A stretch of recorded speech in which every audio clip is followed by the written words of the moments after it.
at 5:06 p.m. May I have a second?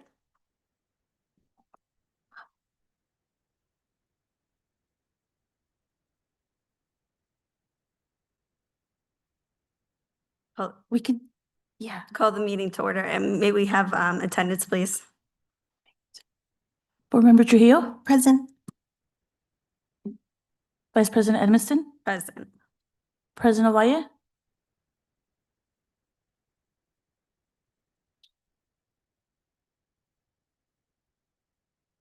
Please join us for the Pledge of Allegiance if you are able. Pledge of Allegiance to the flag of the United States of America, and to the republic for which it stands, one nation, under God, indivisible, with liberty and justice for all.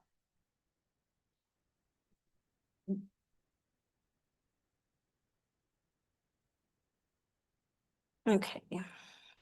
Moving to adoption of the agenda. Dr. Gonzalez, do you have a recommendation for the agenda this evening? Madam Vice President, we recommend that we adopt the agenda as it is stated. Okay, thank you. And I wanted to make a motion just to change the order on a couple of the action items. There is a lot in the action item agenda that is really important. But I think particularly E4 and E5 are particularly weighty. And I propose to move them to E12 and E13 and then reorder accordingly. And the reason is that since we are a three-person board right now, that is going to make it most likely that all board members will be present for the discussion on those two items.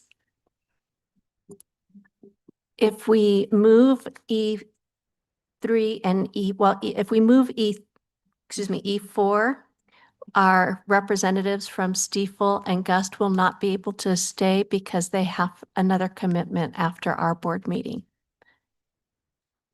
So, but given that, is there a second to that motion? If that's the case, that's item E4, correct? The one you mentioned. Then in that case, I propose that we leave E4 where it's at, but can we move E5 to E13 and then reorder accordingly?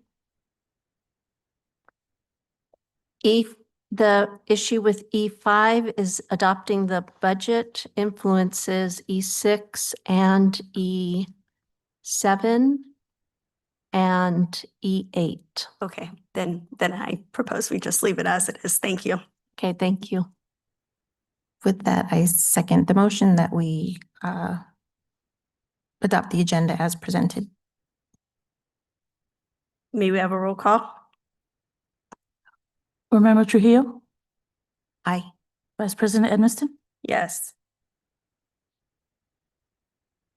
Okay, and next, move that we approve the governing board meeting minutes for April 16th, 2026.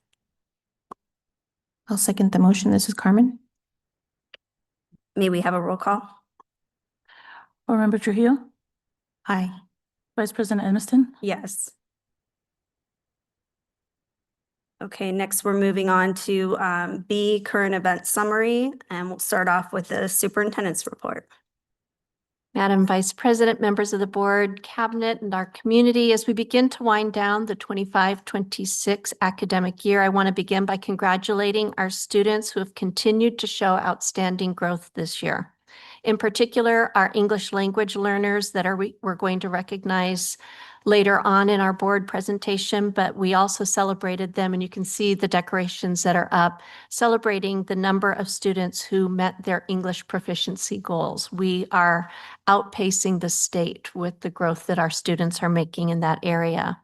And as we look at the academic gains our students have made, we have several celebrations of growth and proficiency that lead us to congratulating our teachers who have done an amazing job and the help and support that are provided by our curriculum and instruction team.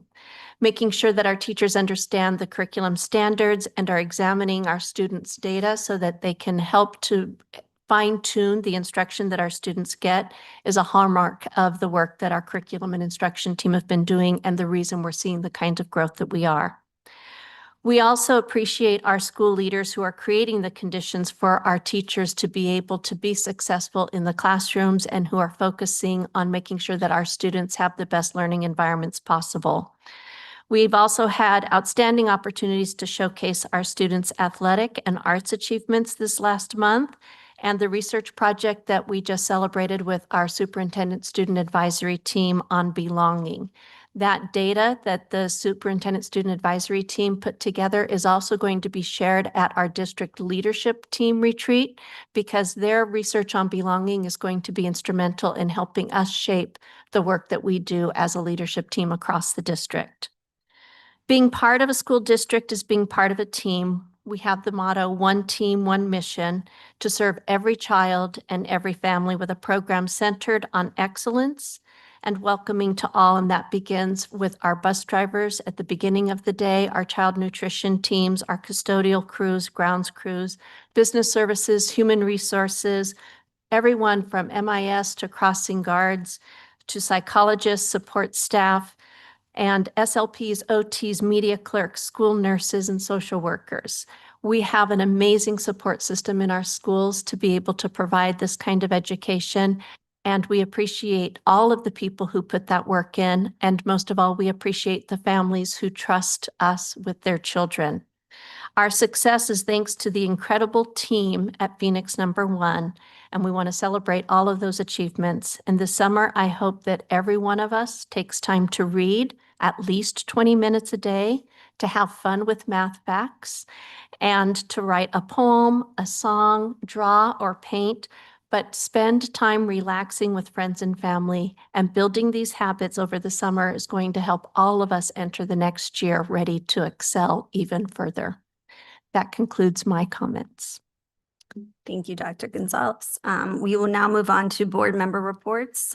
Do we have any board member reports tonight? I do. I can go Member first. Trujillo? Thank you kindly. Good evening, everyone.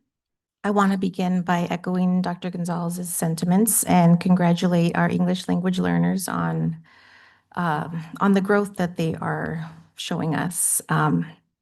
They were recognized this week by our very enthusiastic staff who decorated their room, and I had to miss both celebrations as of yet, but I'm glad to see our celebrations later this evening. Congratulations to all of you. That growth reflects hard work, partnership, and a belief in what our students can achieve, and I'm really proud of them. I also want to thank principals and staff and students of the campuses I was able to visit recently. I appreciate the time, energy, and openness shared during those visits, and snacks. I forgot about thanking them for snacks. At the end of April, I had the privilege of spending the morning at Shaw to participate in the Council of Elders process, along with Dr. Ailshire and Shaw's vice principal, EIS. Students presented their work connected to their chosen goals and received feedback from the district, from leadership, and Shaw associated adults as they prepared to promote to high school. Hearing students explain why they selected their goals and seeing their pride in the progress was very inspiring. Between tasting a beautifully prepared dessert, listening to music performed with such care, and learning about the creation of some intricate artwork, I left feeling energized about their journeys as young adults. Thank you to the Shaw staff for the tremendous work that goes into that tradition, and to the parents and community members who volunteered their time to support this important process. I also recently visited the Phoenix Union High School District and want to share context that directly connects to the work before us as a board. Phoenix Union and 3 feeder districts, including our district, met for a meeting focused on a shared commitment to students and their futures. All of the districts are implementing the student outcomes focused governance framework, just as our district is. And while I attended in an individual capacity, it was really powerful to hear board members and superintendent teams discuss ways to align efforts, support one another, and strengthen the educational experience for students as they transition from elementary school to high school. What stood out to me was the intentional effort to build partnership, work in alignment, to honor community voice, and to recognize our shared responsibility to the students we serve. The group plans to continue these conversations, and I hope our board leadership and superintendent are able to participate as this work grows. It was a strong reminder that when systems align from the boardroom outward, students do benefit. And that's what matters. Our students do not have extra time for us to get things right. Every school year, every school day counts.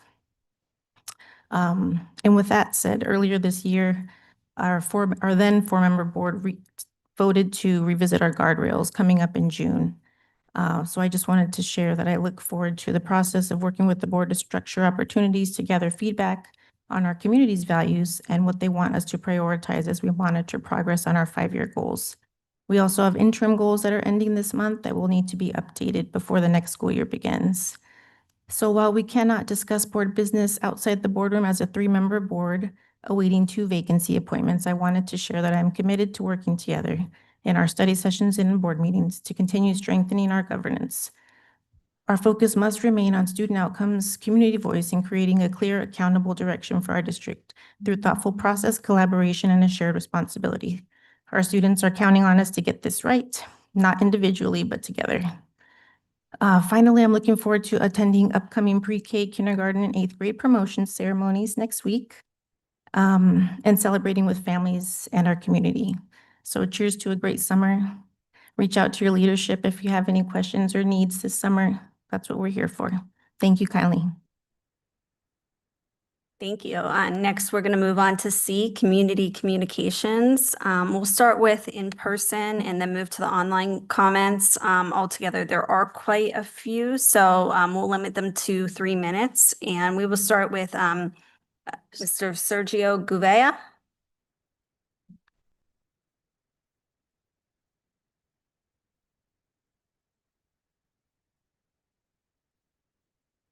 Good evening. On April 16th, you voted to terminate me. On April 27th, I requested a hearing and filed an Arizona State Board of Education complaints against Kirby Botts alleging targeted conduct. Good evening. On April 16th, you voted to terminate me. On April 27th, I requested a hearing and filed an Arizona State Board of Education complaint against Kirby Botts alleging targeted conduct, along with broader concerns about case mismanagement. The following day, I spoke at length with the board's chief investigator, a 25-year Chicago PD veteran, regarding both the allegations and my complaint. As well as telling me that he'd want a teacher like me teaching his kids, he informed me that multiple parties, including the district, colleagues, and myself, share legal exposure that could have surfaced publicly during a hearing. Shortly afterward, I contacted the superintendent and expressed interest in a separation agreement rather than escalating matters further. My condition was simple: eligibility for rehire. In return, I agreed to withdraw both my state board complaint and my public records request for internal district communications. That agreement is before you tonight for ratification. This ordeal has been damaging to my reputation because of its opacity. When people hear about a teacher being removed, assumptions follow. So tonight I want to briefly state what did not happen. I never abused a child. I never had police called on me. I never cursed at a child in anger or otherwise. I never used illegal substances or came to work intoxicated. I never neglected lesson planning, grading, professional responsibilities, attendance, or punctuality. Quite the opposite, in fact. Finally, I never refused to cooperate with district. The board now has additional materials from me, including context and abridged procedural concerns. My request tonight is straightforward. Please remove the separation agreement from the consent agenda and speak with me directly in executive session before ratifying it. I believe that would be a reasonable procedural step and one that serves both the district and the community better than rushing the matter through consent. You remain in my prayers. Thank you and God bless.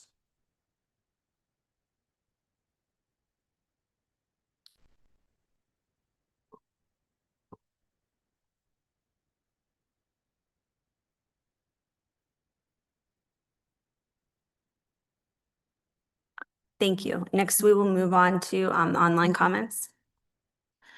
This community comments from Renata Betoy.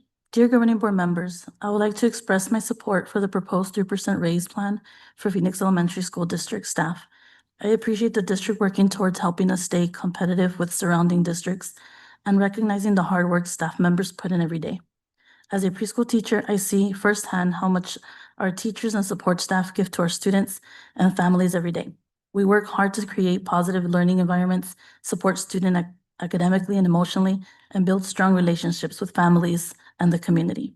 Retaining experienced educators is important because it helps teachers want to continue staying in the district rather than having to look for additional jobs or leave for higher paying districts.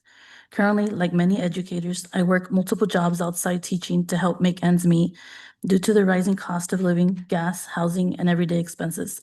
Supporting staff through fair compensation helps reduce burnout and allows educators to continue focusing their time and energy on students and their classrooms.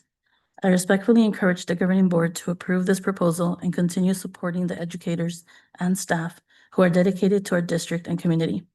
Thank you for your time and consideration, Ms. Renata Bitoy. Next comments from Rachel Heinold. Good morning. I am reaching out to make a comment in support of the Prop 301 proposed 3% raise to base salaries. A 3% increase will help our staff and their families keep up with the rapidly rising costs of living in Phoenix and demonstrates value placed on the hard work we do daily. Kindly, Rachel Heinold. The next community comments from Thomas Richardson. Dear members of the governing board, my name is Thomas Richardson and I am a teacher at Sylvester Herrera Elementary School. I am writing to respectfully urge you to approve the proposed 3% Prop 301 raise plan at your May 14 meeting. As an educator who commutes daily from Goodyear to serve students and families in Phoenix, I see firsthand the dedication and commitment that teachers and school staff bring to our schools every day. We continue to support students academically, emotionally, and socially while balancing increasing financial pressures and the growth demands placed on educators. Approving this raise would send a strong message that the governing board values and supports the professional work tirelessly for students. Competitive compensation is essential for retaining experienced teachers, attracting quality educators, and maintaining stability within our schools. When educators feel supported, students benefit through stronger instruction, consistency, and positive school culture. This proposal reflects an important investment in the people who make student success possible each day. I respectfully ask that you vote to approve the 3% Prop 301 raise plan and continue demonstrating your commitment to supporting educators and strengthening our district. Thank you for your time, leadership, and consideration. Sincerely, Thomas Irving Richardson. The next comments from Michaela Calvert. Hello, governing board members. My name is Michaela Calvert, a teacher at Herrera Elementary School. I'm here to urge you to retain the full-time instrumental music position at Herrera Elementary rather than reduce it to part-time status.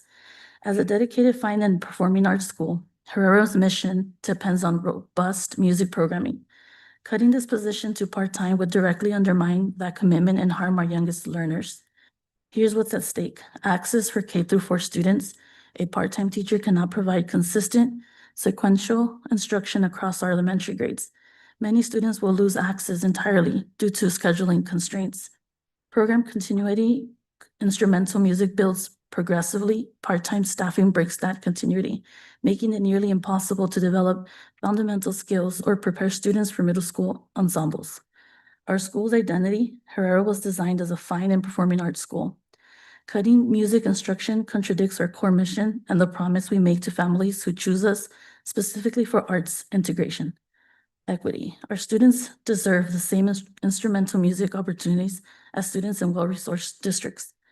This reduction disproportionately affects our elementary students who have the most to gain from early music exposure.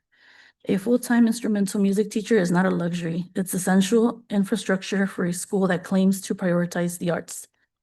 I respectfully ask the board to preserve this position and protect Herrera's commitment to every child's musical and development.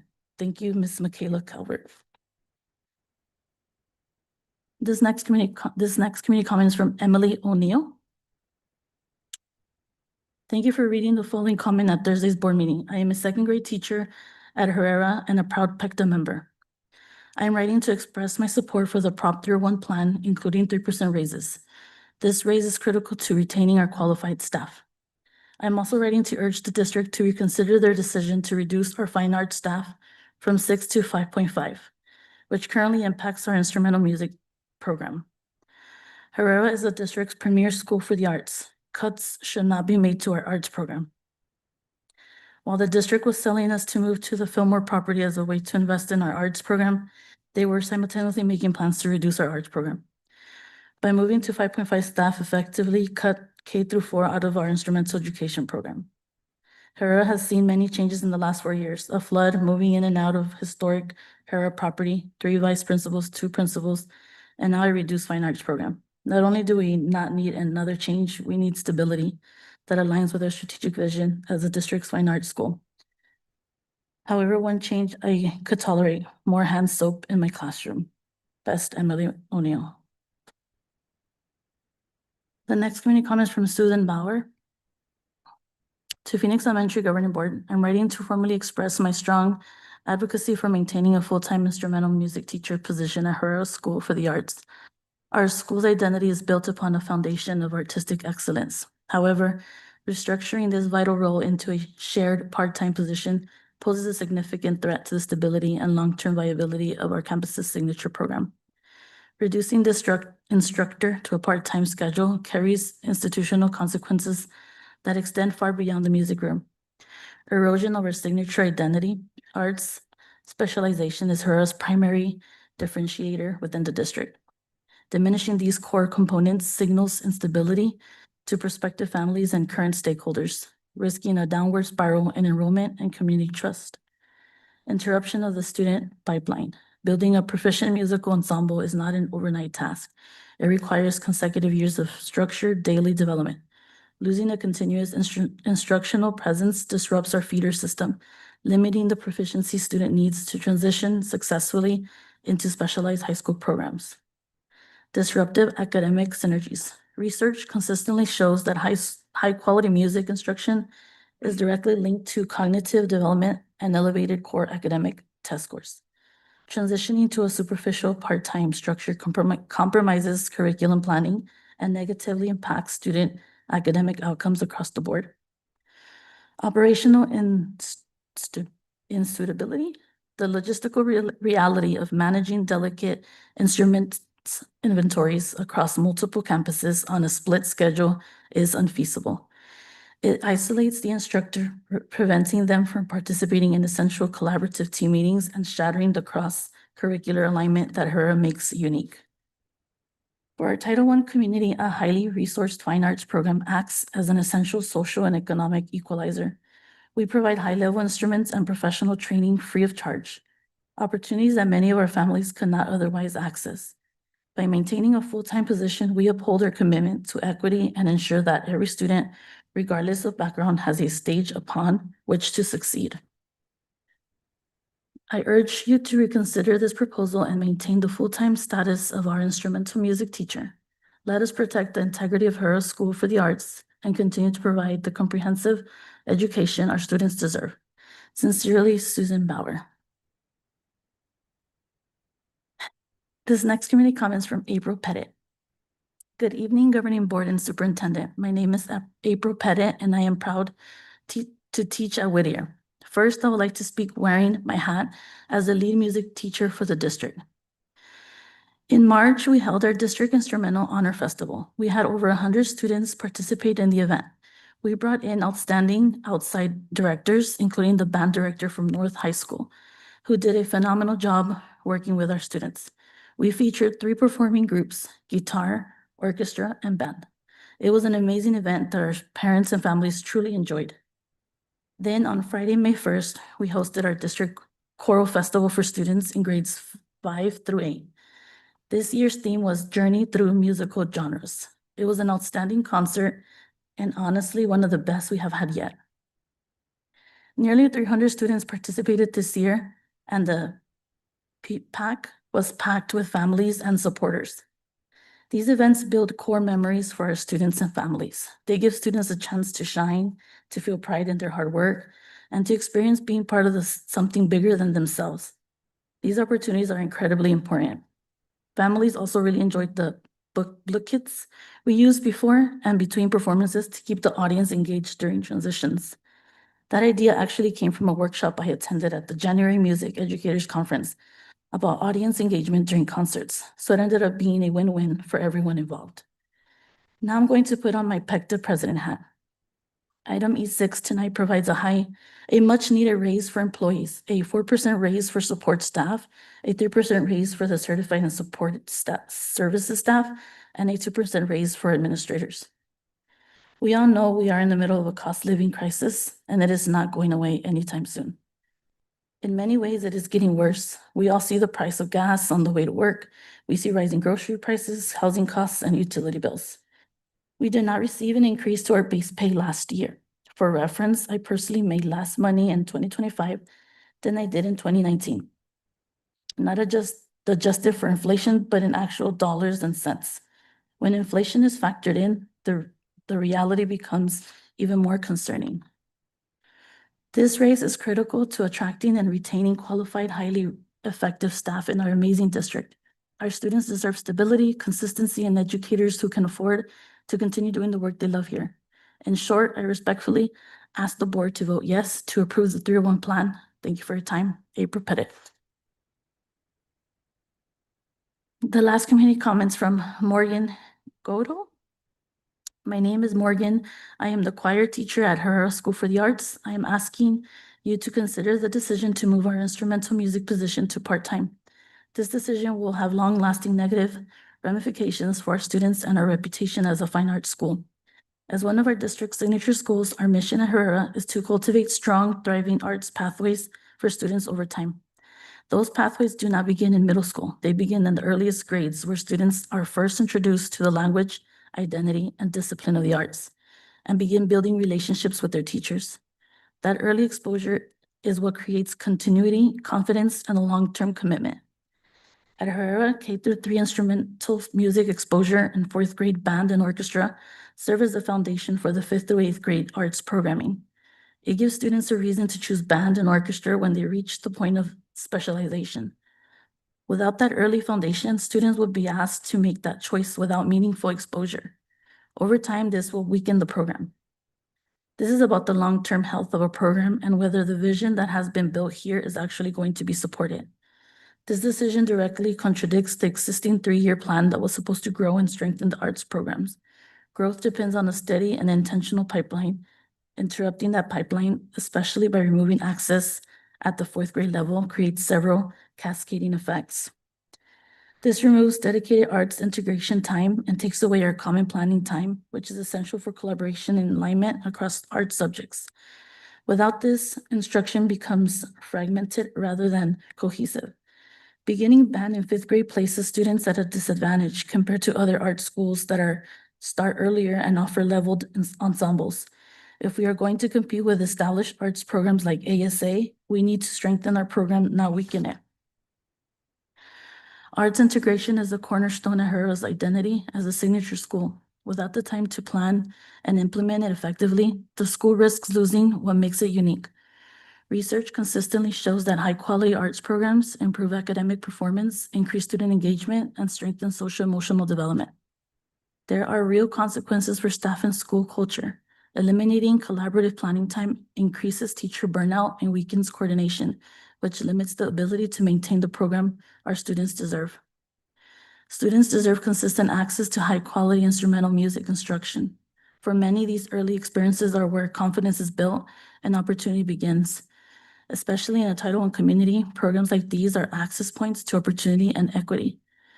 There are also consequences for staff. This decision has forced an excellent instrumental music teacher who loves Herrera and was already displaced by last year's school closure to find employment elsewhere, rather than split his time between 2 sites while also managing a newborn child.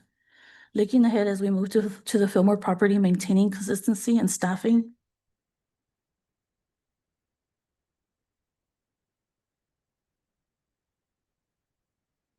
Thank you.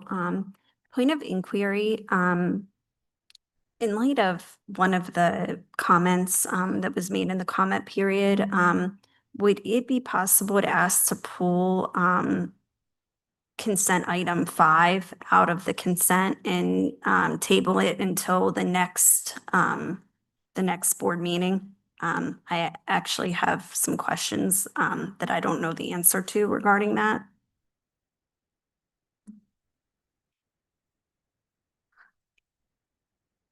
Well, I wanted to ask first to know. I can do that now.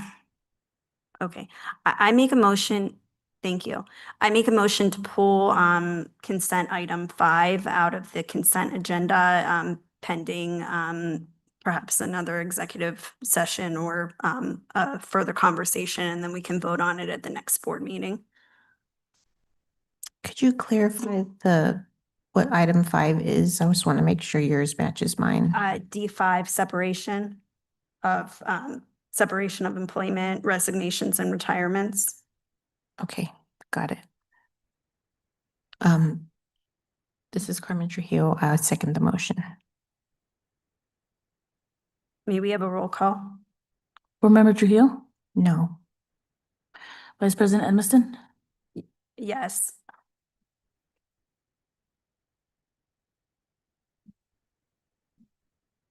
So given that there are 2 people voting on this and it's a split vote, it stays as is.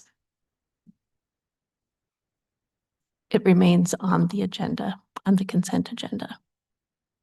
It's also important to note that that item, as you look at that, includes several employees who are depending on being released from contracts for future job opportunities. So if we don't approve that at this time, that impedes their opportunities for future employment.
Madam Vice President, if you would like to remove the individual off of that and table that for a later one, you can make a motion to do that, but keep the rest of the motion intact.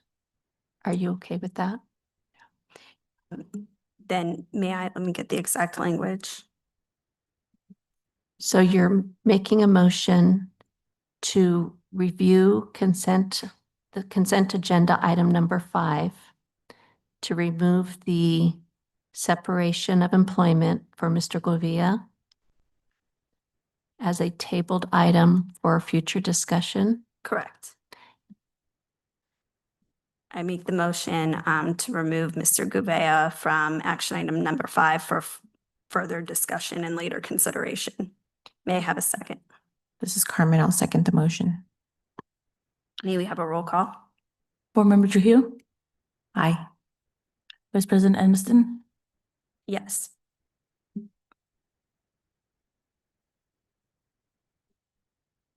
Next, I move that we approve the remainder of the consent agenda. May I have a second? This is Carmen Trujillo. I'll second the motion. Board May we have Member, Oh, go ahead. sorry, Board Member Trujillo, Aye. Vice President Edmiston, Yes.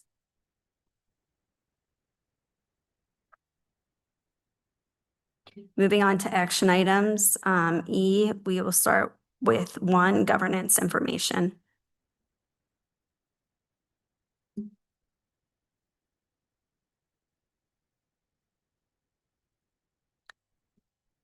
So after our governance information, this is part of the student outcomes focused presentation. And this evening, we are very excited to present to you the results of Goal 3. And we have Dr. Ailshire and Ms. Mary Lou Gonzalez, Mrs. Mary Lou Gonzalez, who will be presenting our results on Goal 3. While they're getting set up, I'll remind everyone that our Goal 3 is the English language learners increasing proficiency levels at least one category as measured by the Azella, that it will increase from 32% from August 2023 to 50% by August 2028. And Ms. Sarah Irizarry is also going to join us in presenting. Good evening, Vice President Edmondson, to our distinguished governing board, to our cabinet, our colleagues, and our community.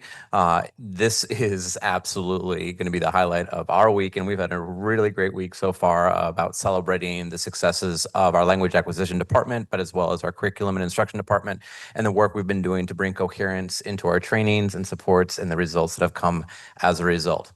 So as Dr. Gonzalez pointed out, this is on Goal 3, the percentage of English learners increasing proficiency levels, at least one category as measured by Azella, will increase from 32% on August 2023 but to 50% by August 2028. So let's see the data. If you take a look, this is our targeted goals up to this point. Looking at, again, 2024, we made our progression at 36%. 2025, 39%. Looking forward to the year of 2026, to stay on track towards that goal, we would be needing to make 43%, 47%, and then ultimately 50% by 2028. So you'll see, again, on that progression over the years, how we have maintained a steady growth period towards this goal, measuring the percentage of English language learners' proficiency levels and their growth in at least one category. So, how did we do? This shows you where our goal landed. We needed to reach 43% to staying consistent. We reached 60%. So we have surpassed our goal even with the 2028 measure. And if you can take a look over on the right, looking at the various student populations, across the board, all of those student populations met their goal. Again, just pointing out that those such as multiracial, Pacific Islander, and American Indian, that represents a very small sample size, so we don't include those. So if you see the green across the board, that demonstrates all of those students making their growth targets at exceptional rates. If you take a look across the board for all of our schools, you'll see across the board at nearly every single one of our campuses, double-digit growth, in some cases growth 31% at Whittier, 23% over at Lowell, 29% over at Herrera, 32% over at Edison. Just some phenomenal growth happening for our students across the campus, demonstrating not only the effectiveness of our language acquisition and curriculum department, but the work of our leaders, our teachers across the board. We could not be more proud of this data and to be able to present to you this data at our last board meeting of the academic school year. With that being said, with all due humility, I want to recognize the work of our language acquisition department and again, our curriculum department. What I will say, just as an incredibly proud colleague, is that we've strived really hard this year to build coherence in the trainings and the professional development opportunities offered to our staff to really ensure that the very best teaching practices that we know are embedded in the SIOP strategies are done universally. So this represents the growth of those academic strategies or those pedagogical strategies, not only for our emerging bilingual students, but also being utilized across the boards for all of our teachers. So that being said, in our effort to always identify the celebrations, but also identify the areas where we're going to continue to focus and grow, I want to turn over to two phenomenal professionals, Ms. Gonzalez and Ms. Irizarry, who will talk a little bit about the work that they've been doing and the work that we're going to be continuing to do. Good evening, governing board members, cabinet and community members. It is a pleasure to be here. It is always exciting to share out all the success that is being done by all of us as a team because it is a team effort. But the biggest celebration is seeing that growth for our students because they get to get the feedback. Our EL interventionists and teachers have already shared that data with the students, so it's been a celebration for them, even if they haven't reclassified the growth that they've made, because they know that they're in a trajectory to being proficient. So all of that is exciting, and we really want to give credit to all the people who are doing the work. And it's our EL interventions working collaboratively with teachers, our administrators at each site that really support that growth and really protect that time for our students. So those are big celebrations, but also keeping in fact that we do have a strong EL interventionist team that this year we centralized, which really brought that more collaboration within a team, because we got to know what is going on in each of their schools and have that peer support and really grow within. So that's one of the feedback that they have felt, that it has been more connected, knowing that we can move together versus being in silos. So that's been a celebration for us. Another piece is our outcomes. The interims have been really aligned to inform instruction, from not just the targeted, our writing interims that also incorporate other domains. They inform instruction. They let us know where we need to pivot, where we need to maybe add more rigor, because we're seeing that students aren't quite getting to where the standards, the English language proficiency standards are asking for. The other piece when we do our district walkthroughs, that informs practice. What are we seeing that, because our students spend most of their day in the integrated classrooms, not in the targeted, which is with all the other students. So what are those practices that we're seeing that need more attention so that we can address during professional development? So that's been a really driver for this year, and we want to continue that as we continue to be out there and seeing what's happening in our classrooms. Would you add anything to that? Yeah, no, I agree with you. And then sorry. Yeah. Sorry, by the way, this is Sarah Azari. So Sarah's my thought partner. We work on this together, and we go out at schools and we're present to make sure that we're there to support when it's needed. Yeah, I just wanted to also shout out, they're not here tonight, but the CNI team has really done a phenomenal job at creating a very systematic way of doing master schedules. So it is very easy for Mary Lou and I to go out and really get into targeted classrooms where English learners are being taught specific domains of English, and really see who needs support and who doesn't. So that's been super helpful, just having a very cohesive master schedule system. And then also it allows us to work with not only EL interventionists, but other teachers who are teaching English learners or IAs. And I've been able to do a lot of trainings focused on that because it's very transparent. So I think that's helped the growth as well. The other piece that I would say is also it allows us to do more program evaluation as we look at different models. We saw that Edison had a lot of high growth. They were one of our schools that is one of our high EL population. They went with a different model this year. And we're wondering how the outcome was going to be. And knowing now that that outcome was really grand for them, that's something that a model that has worked for them that they plan to continue using this coming year. So it really does inform us, and it really does provide that not waiting till the end to make adjustments, but really seeing what is working and where to make adjustments and celebrate that growth. We understand that that needs to continue. We also see that we still need to provide more support for our teachers that are sometimes responsible for doing that targeted instruction. How do we create environments with small group learning environments that function well in an integrated classroom? So that is a focus as we get into thinking about PD coming in for the following school year, and also still continuing the collaborative. One of the pieces that we've heard is our collaborative meetings really having individuals that understand language acquisition present. That has been a key focus to ensure that EL interventionists or instructional coaches or even our admin that understand language acquisition are present in those planning sessions so that they also have input.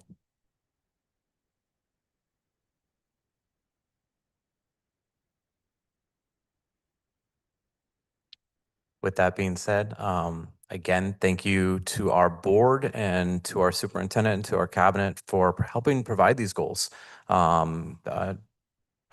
Board Member Trujillo spoke a little bit about in her opening about the importance of these goal settings. And for us, it's our North Star in the curriculum and instruction department. And I think we're starting to see the outcomes of what that is. So thank you very much for this opportunity. And again, congratulations to those departments making such an incredible impact. I will say that we have some of our festivities left over in the boardroom right now. We've had a packed house 2 days in a row celebrating all of the students who have made that progress. It's been a phenomenal week. Our team is extraordinarily tired and incredibly proud. Thank you. Thank you. Do we have any questions? I don't have any questions. I sent my questions in prior to the board meeting and I got my answers. I got my answers back, so I'm good right now. Thank you kindly. So, just for clarity, because these look wonderful and I think, this is definitely as much green as we've seen on any of the progress monitoring reports, but very, very impressive. On let me see which page it is. On page 3, just for clarity, when it has the 60%, can you just, explain again what the 60% is?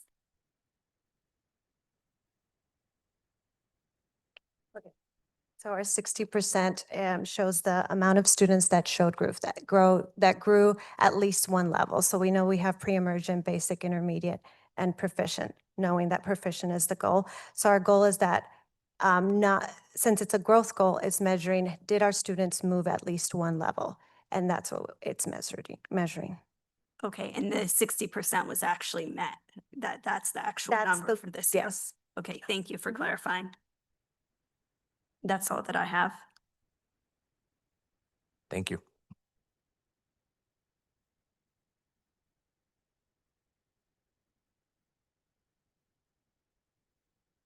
Okay, next we'll move on to action item E3, receive, discuss, and consider approval of the monitoring report for Superintendent Guardrail number 4.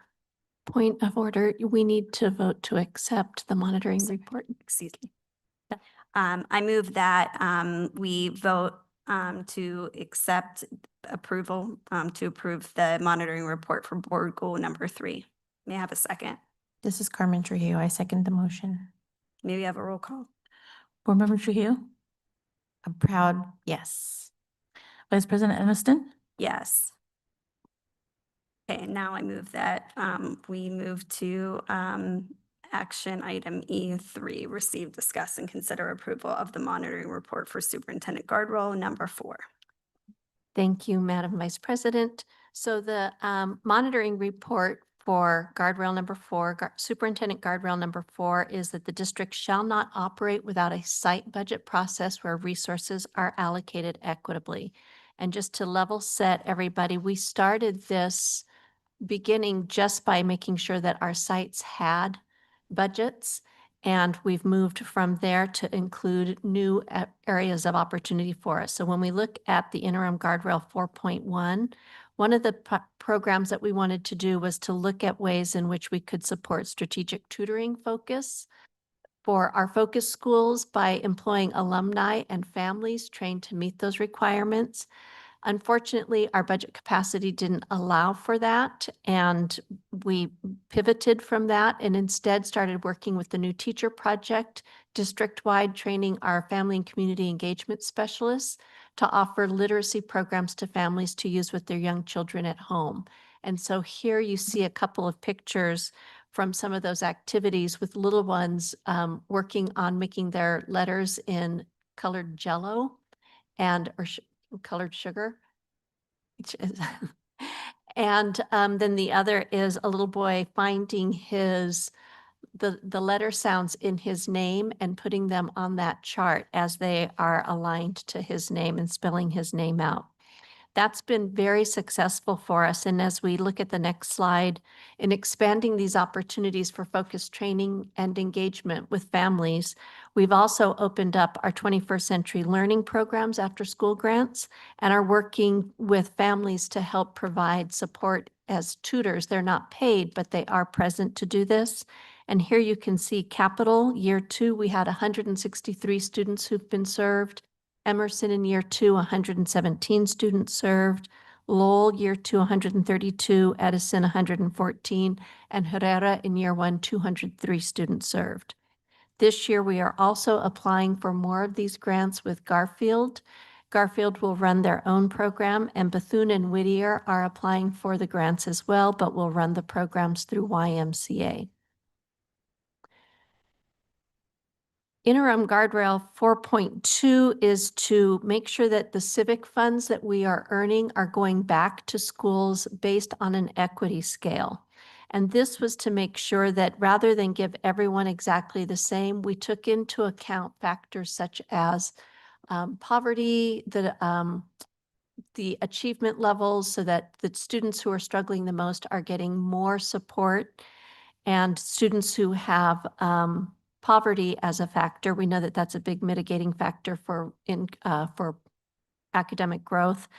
How do we intervene to prevent that from being a factor?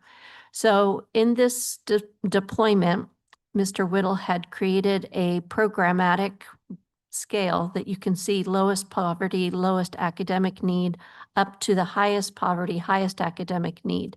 They took the civic funds that we had as of May 1st, which had totaled $339,673 $1,000, and then they took 25% of that and distributed out to the schools so that the school average is $7,076.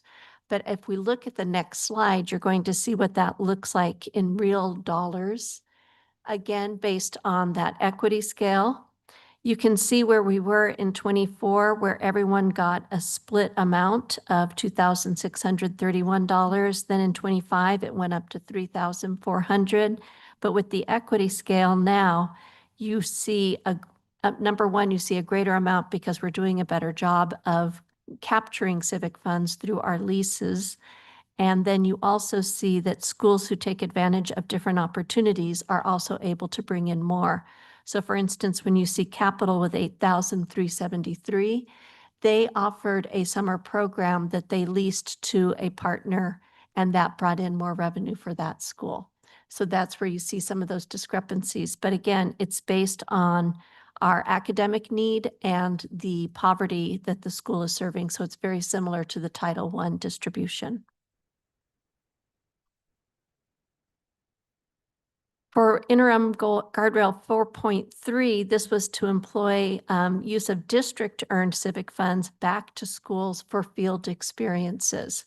And so working again with the curriculum department, designing a plan so that every grade level has a very specific field experience. And that field experience doesn't come out of the school's budget, it comes out of the district civic fund budget. And so you can see all of the different field experiences that are provided. And we, by 5th grade, 6th grade, 7th grade, 8th grade, we add 2 field experiences at each of those levels. But the field experiences are tied directly to curriculum that the students are learning in that grade level. We've also expanded opportunities with 4.3 with the looking at that. It's on the next slide, Randy. Thank you. So in addition to being able to do this, we expanded our opportunity again with the Y swim lessons working. This is at Christown Y. We have over 200 students in grades K through 3 who were able to participate in learning water safety and getting swim lessons. And so we're really excited about these opportunities that we've been able to expand and to be able to provide so that every student in every school is now getting field experiences that are helping them to enjoy enriched learning opportunities. Thank you, Dr. Gonzalez. Do we have any questions?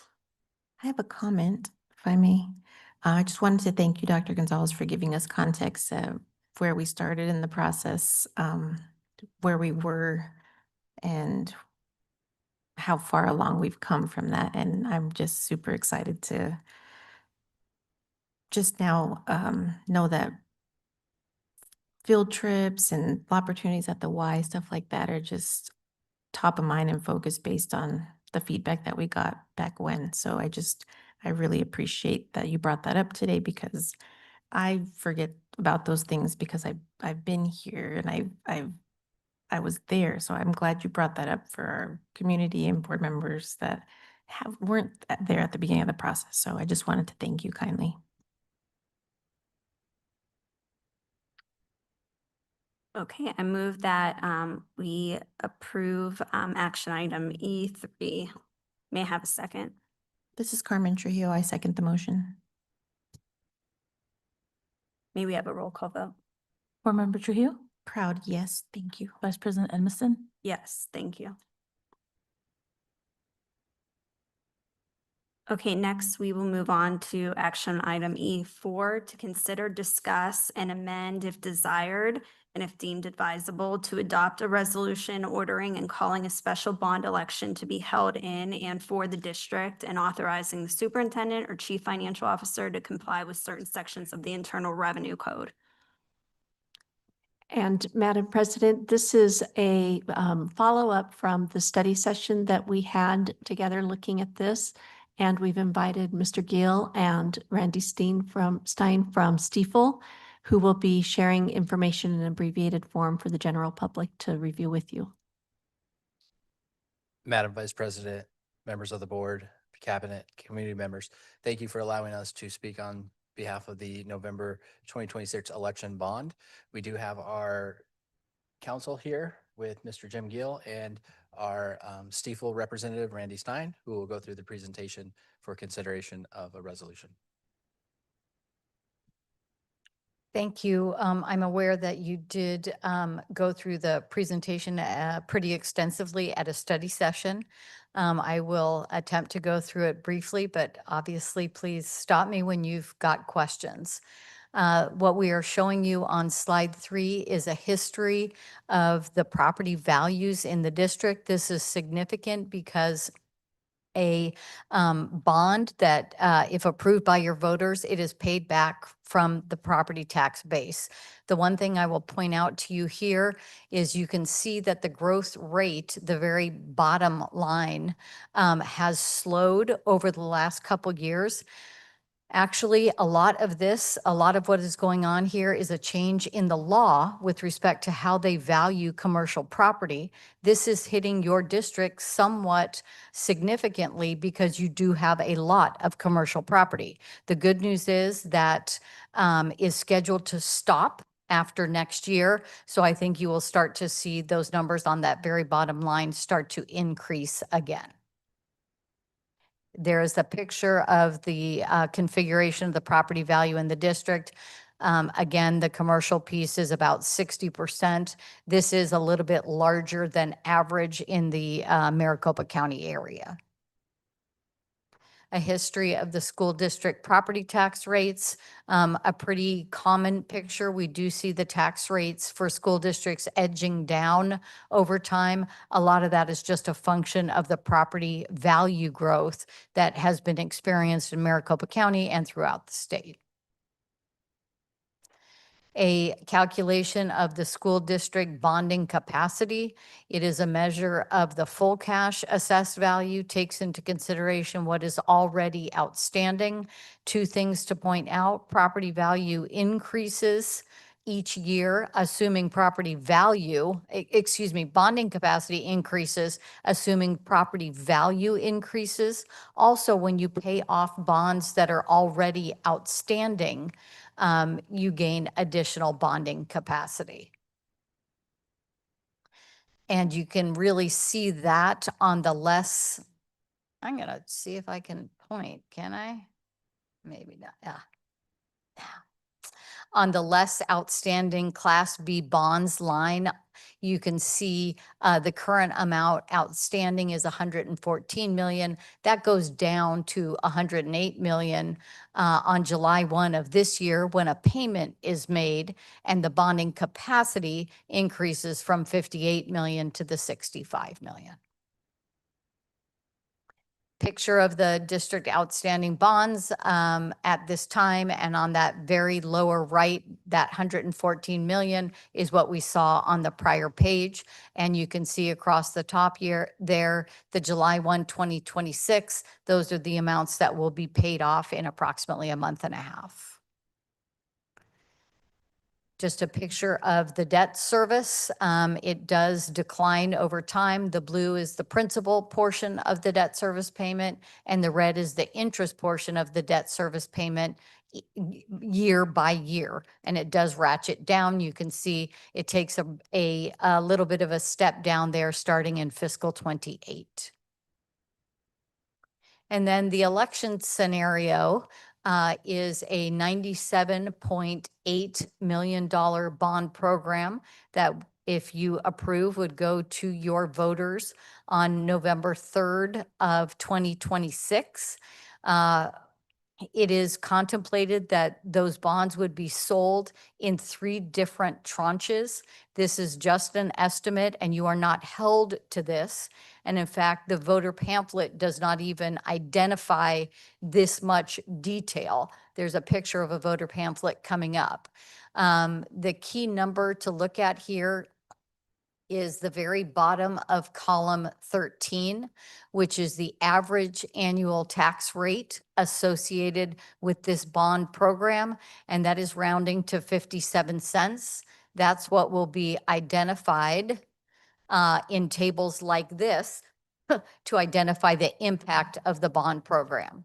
So for a residential property with a value of $100,000 on the left there, the average annual, using the average annual tax rate of that 56.99 cents, the annual impact for, if the value of the home is $100,000, is that $56.99, $4.75 per month. The average value home in the district is valued at approximately $150,000 right now. And so the annual impact is that $86.91 for the year. The second set of boxes is the impact on the commercial property and then agricultural property. A little bit about the election process. We are directly in the throes of it right now. There are school districts throughout the state. This has been a very busy week calling for various elections, bond elections, override elections. This is sort of the pressure week right here. Once the election has been called, the next step will be to prepare the voter information pamphlet. And part of your resolution is directing your district administration to work with myself and to work with your bond counsel to have that voter pamphlet properly prepared to be distributed to your voters. I believe it's 35 days before the election. And that we will spend most of the summer through that process. The governing board responsibilities. The governing board is solely responsible for calling that bond election. That is the vote that is in front of you tonight. I will point out to you that assuming your voters approve the measure in November of this year, nothing happens. Nothing happens until there is a subsequent vote of the governing board. Each time the bonds are actually issued, it does require, again, a vote of the governing board to identify the amount of the bonds that will be issued and the maximum interest rate that would be acceptable. Unlikely that you would issue 97.8 million all at one time. So again, this would come to you to specify how much would be issued at the current time. Governing board also has ongoing responsibilities. That tax rate is set to repay those bonds every year as part of your budget process. You have previously adopted procedures for maintaining the disclosure that is required when you have tax exempt bonds outstanding. And so the governing board continues to be involved throughout the period that bonds are outstanding.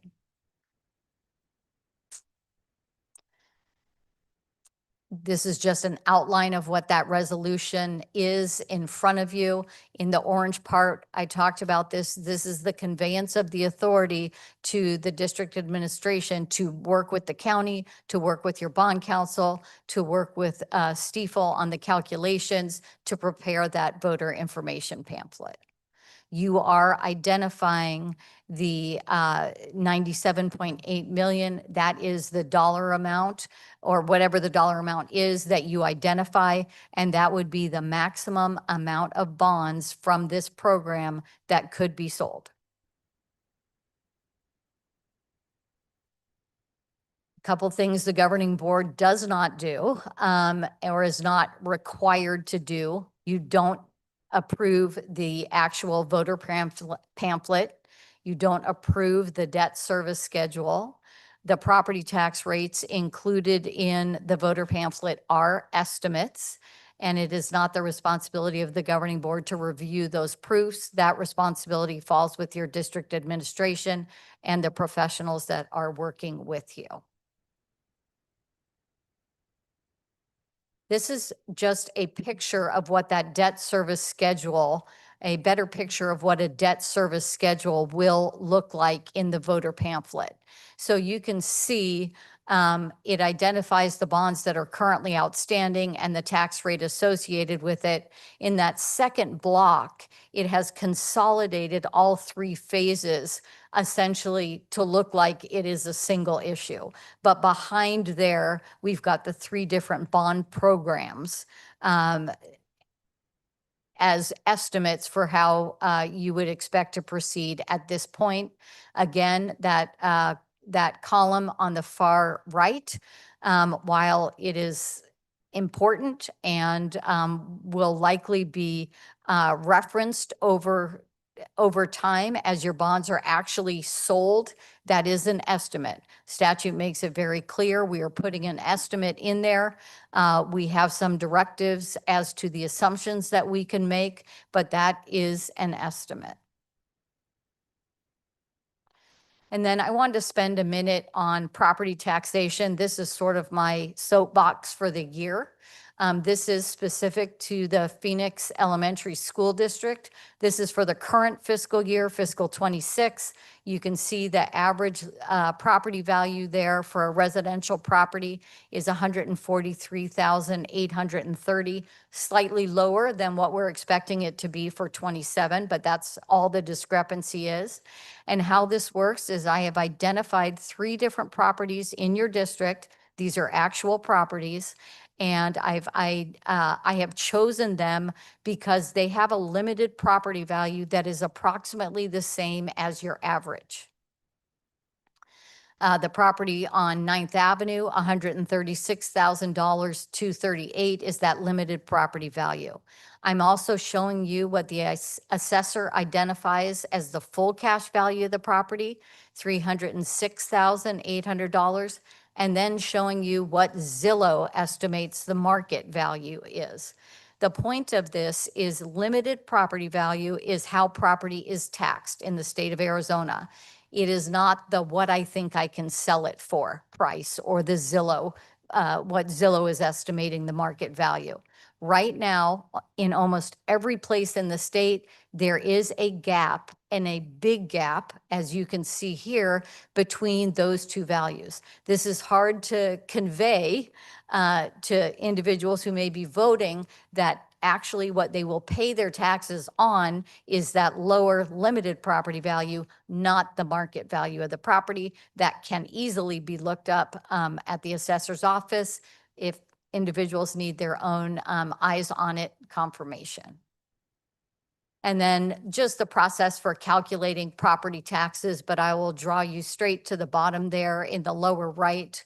The sort of hack with a residential property because of the configuration of the assessment ratio is that a house that is valued for tax purposes, that limited property value number that I showed you on the previous slide, if that number is $100,000, a 50-cent tax equates to $50 per year. We're just moving the decimal point 2 places to the right. If it's a $200,000 house, it would be $100 a year. That does not work for commercial property. This works for residential property, but that's sort of the shortcut hack on how to estimate what the impact will be on a residential property. And then lastly, this is a mock-up of a property tax bill.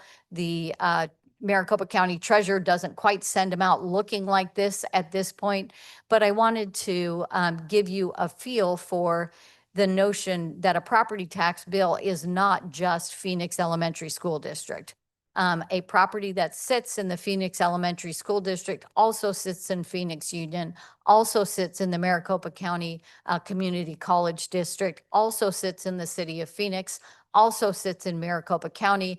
And then you see below that a whole litany of special districts, a flood control district, the Central Arizona Water Conservation District, the Library District, the Maricopa County Special Healthcare District. So there are many jurisdictions that have access to the property tax base. And in this case, the total tax rate that this property owner was paying is $14.20. It is a homeowner, so they do get a rebate of $1.56. So they've got a net tax rate in fiscal 26 of $12.64. Just to put that in context for you, the $97.8 million bond proposal, bond election for your consideration this evening has an average annual tax rate of 57 cents. So just to give you a little bit of context as to what we're talking about, you can see this year, your current bond tax rate was $1.14 in this whole, litany of $14 that you see there. With that, I think we just have a little Stiefel disclosure, but I'm certainly happy to answer any questions. Thank you. Do we have any questions? Just a comment. Thank you. I just wanted to say that my only questions were around the tax understanding. So I missed most of the study session that we had earlier and did get to catch it online, but that was the main part was getting to the tax understanding. So I just wanted to thank you for covering that completely and putting it in understandable terms and taking care of that for us as always. So thank you kindly. I appreciate that comment, so thank you. And I just have a couple questions. Just, taking a step back historically, and I know this is kind of like an overarching question, but can you explain how this particular action came to be, just from the standpoint of like there's funding coming from various different channels? Why is this the way that we do it? Well, I can certainly address the concept of school district bonding generally, and I would turn to your superintendent and your CFO on the specifics here. School districts have long bonded for their capital facilities, and really until 1998. It was actually a very individualized system that school districts were building their own new schools. They were doing all their own renovations.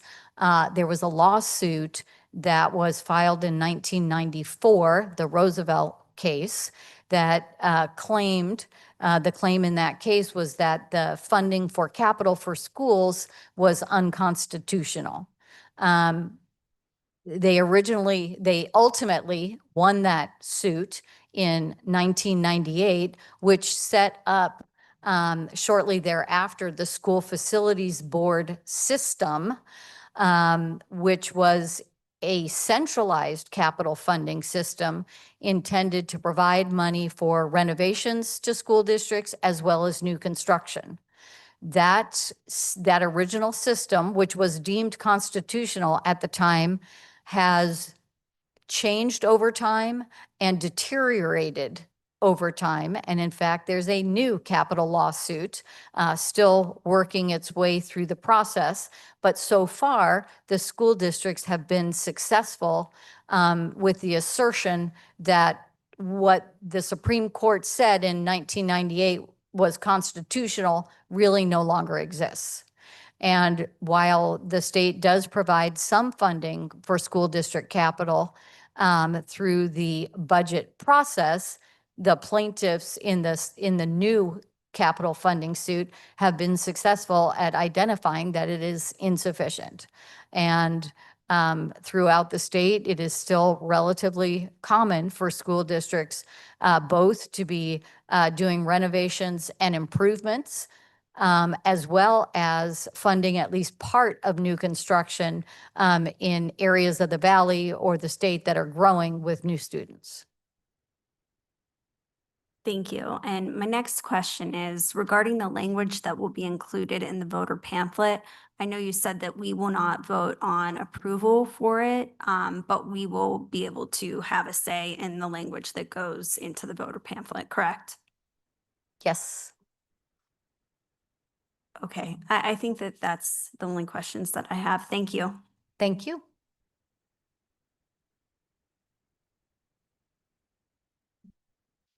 Good evening, members of the board. I'm Jim Giel with Gus Rosenfeld. I was able to participate in the study session a few weeks ago. We went through quite a bit of information, so I'll just be pretty quick.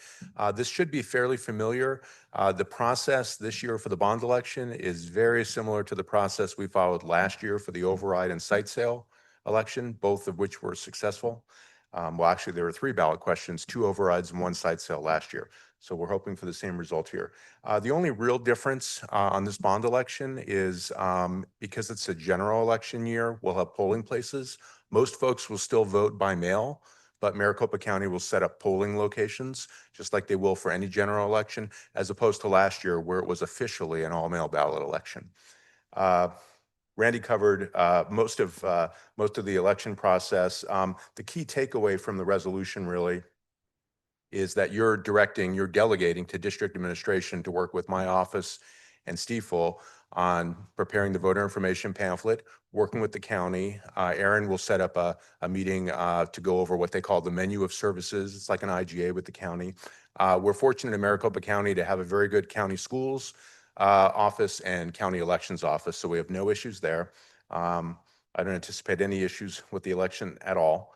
You've got a ballot as Exhibit A as this part of this resolution, calling the election the amount of $97,800,000. You've got some bullet points taken directly from the statute. The language in the ballot is designed to be very generic. It's designed to be all-inclusive. It's really anything a school district could do with proceeds of school improvement bonds. We'll get a little more specific in the voter information pamphlet, but not a whole lot more because we don't want to tie our hands. I think you heard from Randy, you have up to 10 years to issue these bonds. We don't intend to take 10 years. We'll probably be back to you next year with approval for the first issue of probably 3. But who knows? If circumstances change, we enter into a recession, maybe we're back to you in year 5 or year 9 or 10. So we could have a different board, different circumstances. So we just want to be as general as possible. Within reason, as we approach the voters with a ballot and a voter information pamphlet. The resolution also has some forms of election notices that have to be published and posted. My office will work with district administration on getting that done. The other difference from last year, if you recall, we asked the board to approve 2 different pro statements, 1 for each override. For a bond election, there's a quirk in the statute. You may not, as a board, do a pro statement for a bond election. It doesn't really make sense to me as a matter of policy since you're mandated to do so for an override. So as a board, we will not be back to you with a pro statement. Having said that, individual board members, district administration, anyone for that matter, may submit a pro statement for this or a con statement for the bond issue up to 200 words by the county's deadline, August 7th, which you're establishing in this resolution as well. And there's no limit on the number of pro or con statements. So, in a larger district, there could be a fair amount, but you're allowed to do so, just so you do so using your own resources and not district resources. We have a statute very clear on this point, 15.511, that says we're not using district resources to influence the election. So even district administration could submit pro statements, but they're doing so on their own time with their own email addresses, their own stationery, what have you. So just keep that in mind. And if there are any questions about 15.511 and permitted election activities, feel free to ask me. I get questions all the time, and I'm happy to answer. Are there any questions about the resolution in front of you or the election process in general? Thank you. Any questions? Thanks. Thank you. I do want to add one last comment is, as Mr. Gill mentioned, last year was an all mail-in ballot. So it was a little bit more expensive for the district. This year it is a general election. So our cost does go way down with regards to the election. Thank you.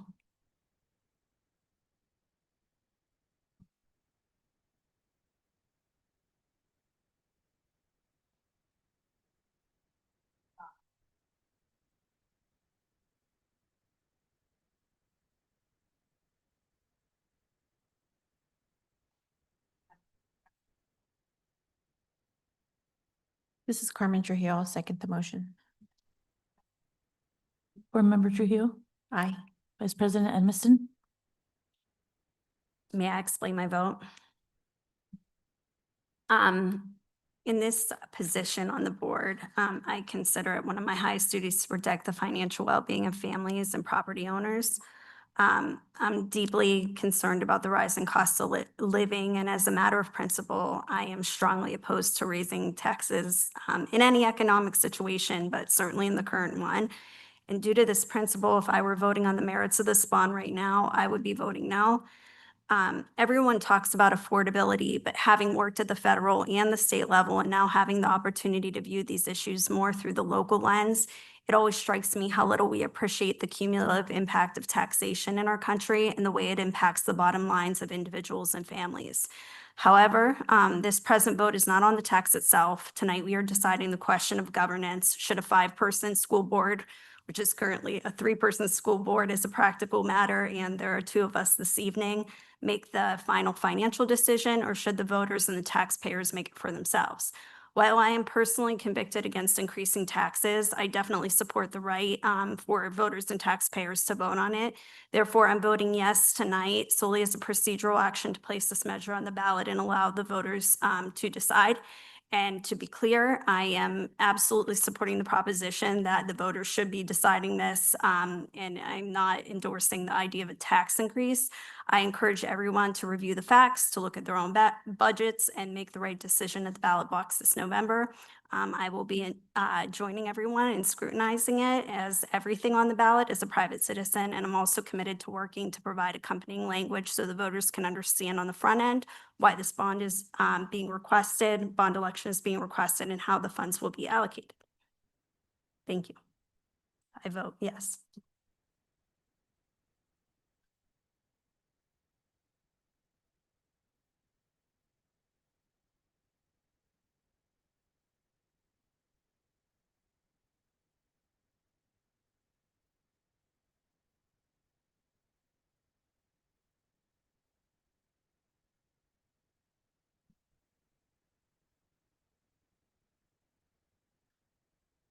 Okay, next we move to action item Did E6. Board Member Trujillo vote?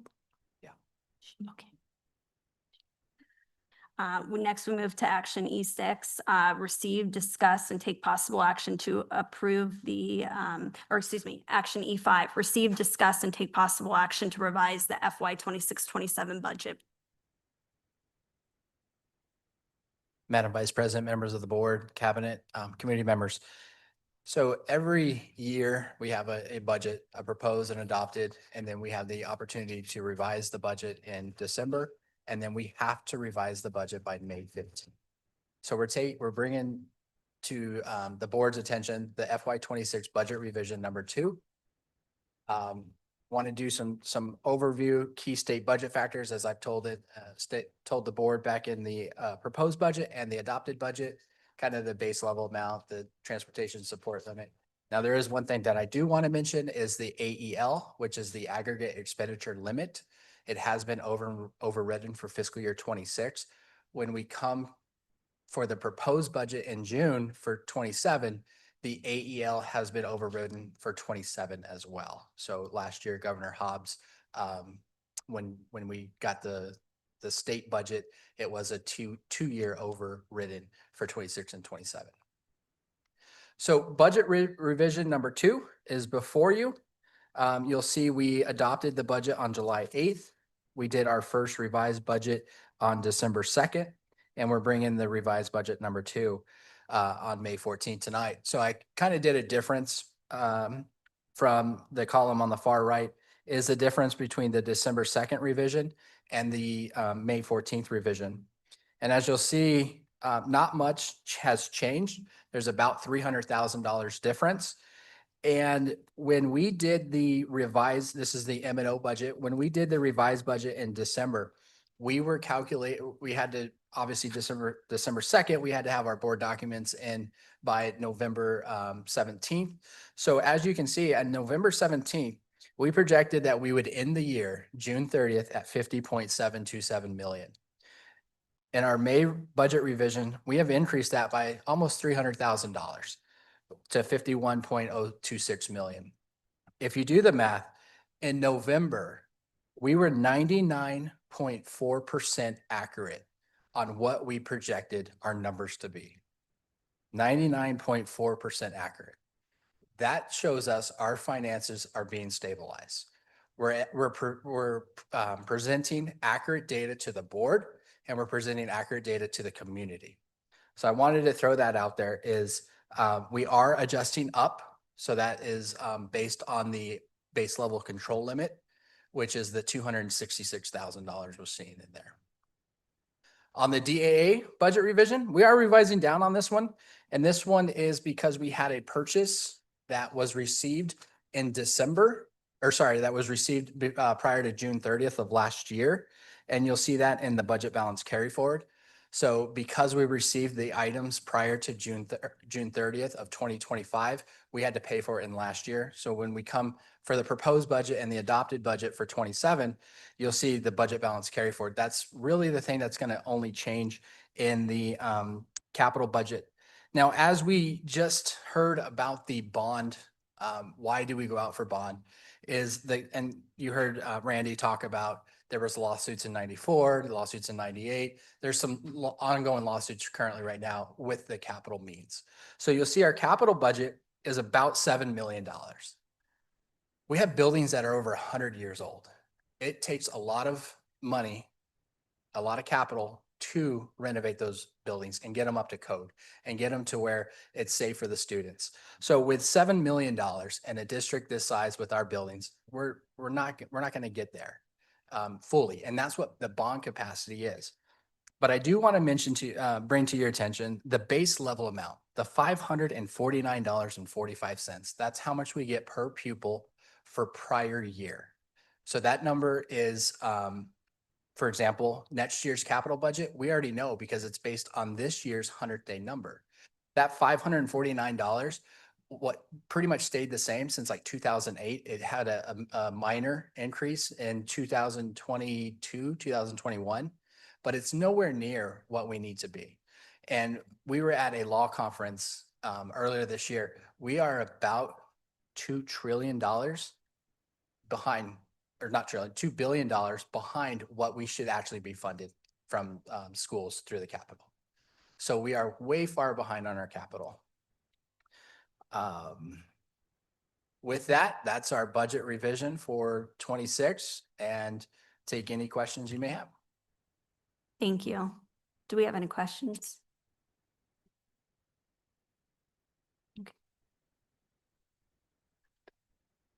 Okay, then I move that we approve the revision to the fiscal year 26-27 budget.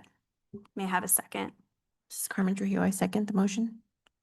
May we have a roll call vote? Board Member Trujillo, Aye. Vice President Edmiston, Yes.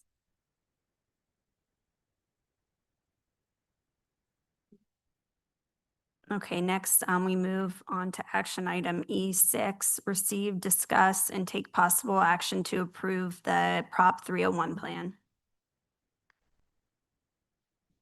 Madam Vice President, this is something that we review on an annual basis, and I'm going to turn it over to Dr. Bowman, who's been working closely with the Proposition 301 committee to come up with this plan that he's going to present this evening. Vice President Edmiston and Board Member Trujillo, it's a pleasure to, on behalf of our dedicated certified staff, to present the Prop 301 plan that must be annually presented to a school board. I've had the pleasure in Arizona of working with different groups over the last 7 years on 301 plans. Our plan this year is relatively the same. It's very close to the same as the past 3 years.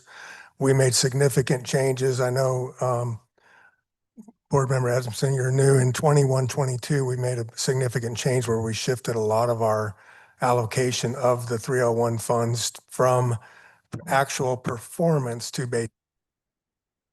And so this year, what we're doing with the approval of the committee is moving even more money that's available into the base salary.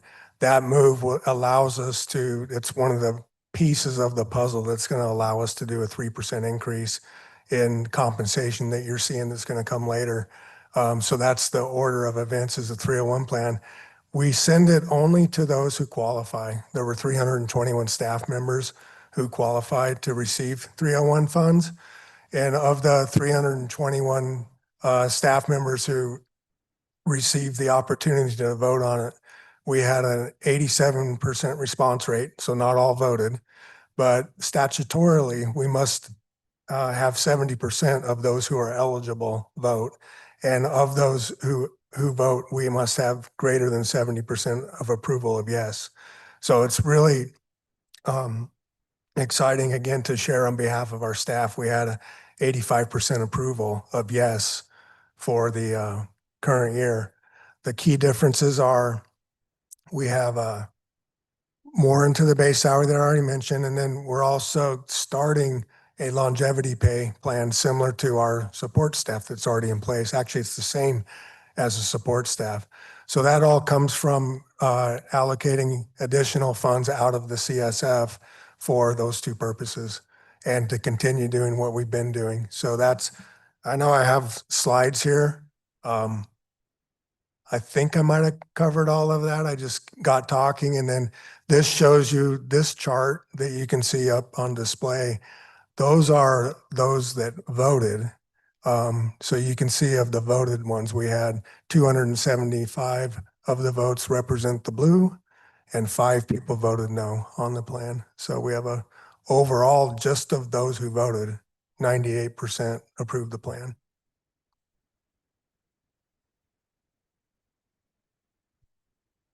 Thank you. You're welcome. Do we have any questions?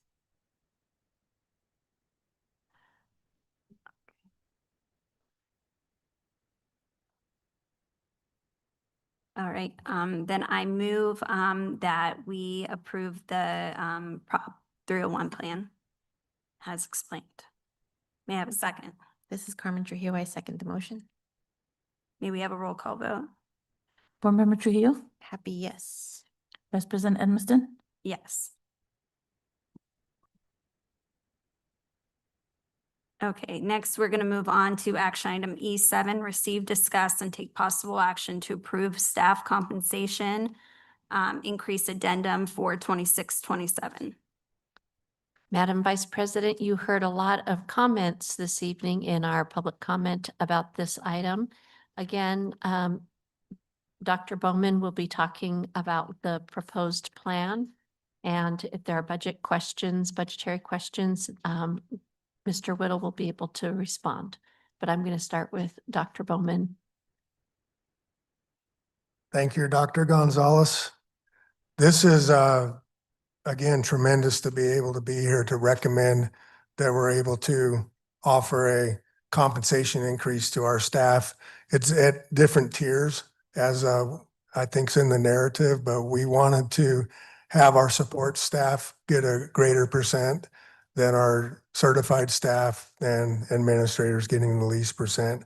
It's important to our staff. They've given us lots of feedback in the last couple of years. Many of them prefer a percent increase versus a what's the word I'm looking for? Just a dollar amount, a fixed dollar amount. What a percent increase does is it rewards longevity. So those who typically have been here the longest and have higher pay get a larger increase. What the fixed rate does, or the fixed pay does, is it treats everybody equally so that we don't have that percent differential. So the last couple of years, what we've been doing is we've had a fixed compensation instead of a percent. So this is the first time you're seeing a percent in the last probably 4 or 5 years coming to you from, at least since I've been here. And what we were able to do working with our CFO is in order to make this work, it requires creative financing in the sense of it's going to come from M&O funds. It's going to come from the Classroom Site Fund. It's going to come from federal programs and nutrition services. So we're not able to have this kind of an increase on just M&O alone, as you know, because M&O, we've been working really hard to build that up to get a carry forward. But by combining all of the funds that we have, we believe that this is a sustainable proposal so that we can at least do something. We've heard, I think, several times about cost of living. And while it's never enough, at least it's something on behalf of our staff, who all deserve as much as we can possibly compensate them to continue to live in the world that we're in today.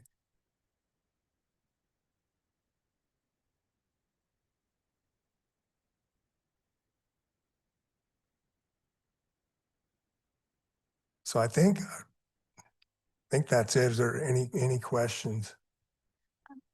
Can you explain the back page just for the strategic, is that the same? It's the same item, right? Sure. I'm gonna turn that over to Mr. Whittle to have him go through that. Are you comfortable with that? Yeah, absolutely. Madam Vice President, members of the board, cabinet. So the strategic realignment of the cabinet fringe benefits is basically, it's a cost neutral. And what it is last year, we, the Auditor General's office really started emphasizing the compensated absences that districts hold, and that's an unsecured liability. So if the district was to shut down and we had to pay out all the compensated absences, what does that look like? So that was a huge ordeal in our audit this year and last year. So what we're trying to do is we're trying to eliminate compensated absences that employees might have. If you have PTO, you have sick time, or you have vacation, we want you to use it. So then that way, based on our policy, we're not paying it out at the end. So that's why we're trying to eliminate that. From the cabinet level, is taking our fringe benefits, which is our vacation time, and replacing it with a fixed salary amount. So we're cost neutraling it and eliminating the compensated absences, while also providing a direct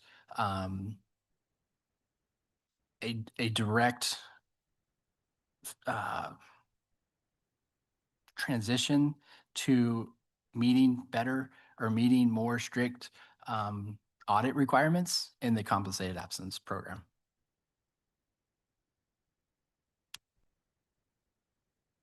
I want to add something just philosophically. Is this is the only one that I'm aware of, other than the pleasure of working with Dr. Gonzalez and the board, but it's the only fringe benefit that cabinet members have, is these 6 days. And I think when you look at system equity, I also believe that it's a good move, in addition to the unfunded or the funded liability if we should have to do that. So I wanted to share that of all 12-month employees, then we'll all have the same going forward. I think that's important. Thank you. Do we have any questions? Just a comment.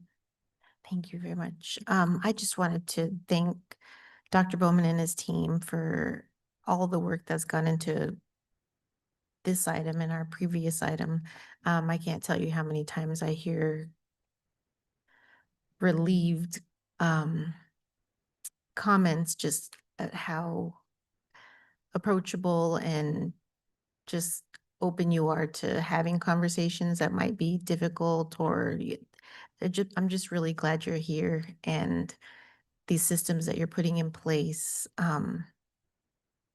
have such feedback included in them. And I can't say we've always had that, or I don't believe I've experienced that or saw that like from my experience. So I really value the work that went into this and I don't take it for granted. So thank you very much.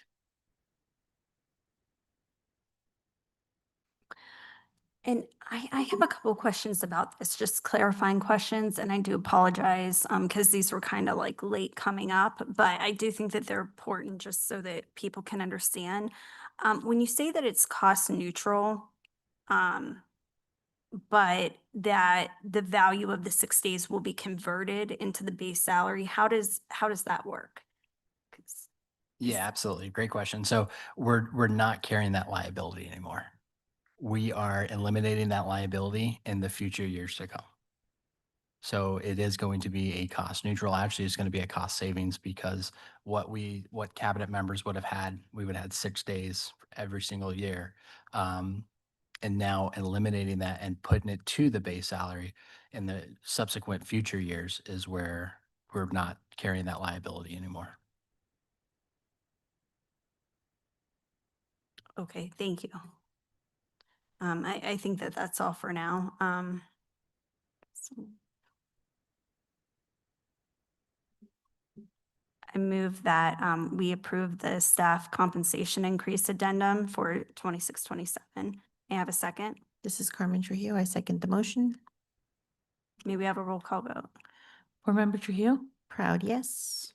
Vice President Edmiston, Yes. Okay, we will move on to E8, receive, discuss, and take possible action to approve the 26-27 professional and support staff supplementary and nominal fee plan.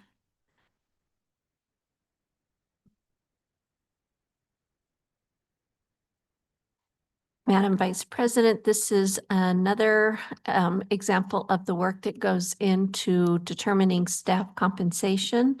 So this is, again, annually, we bring to you a list of stipends that are agreed upon through our meet and confer process or that are in policy. And so we are bringing to you a new set of stipends. These have to be approved annually.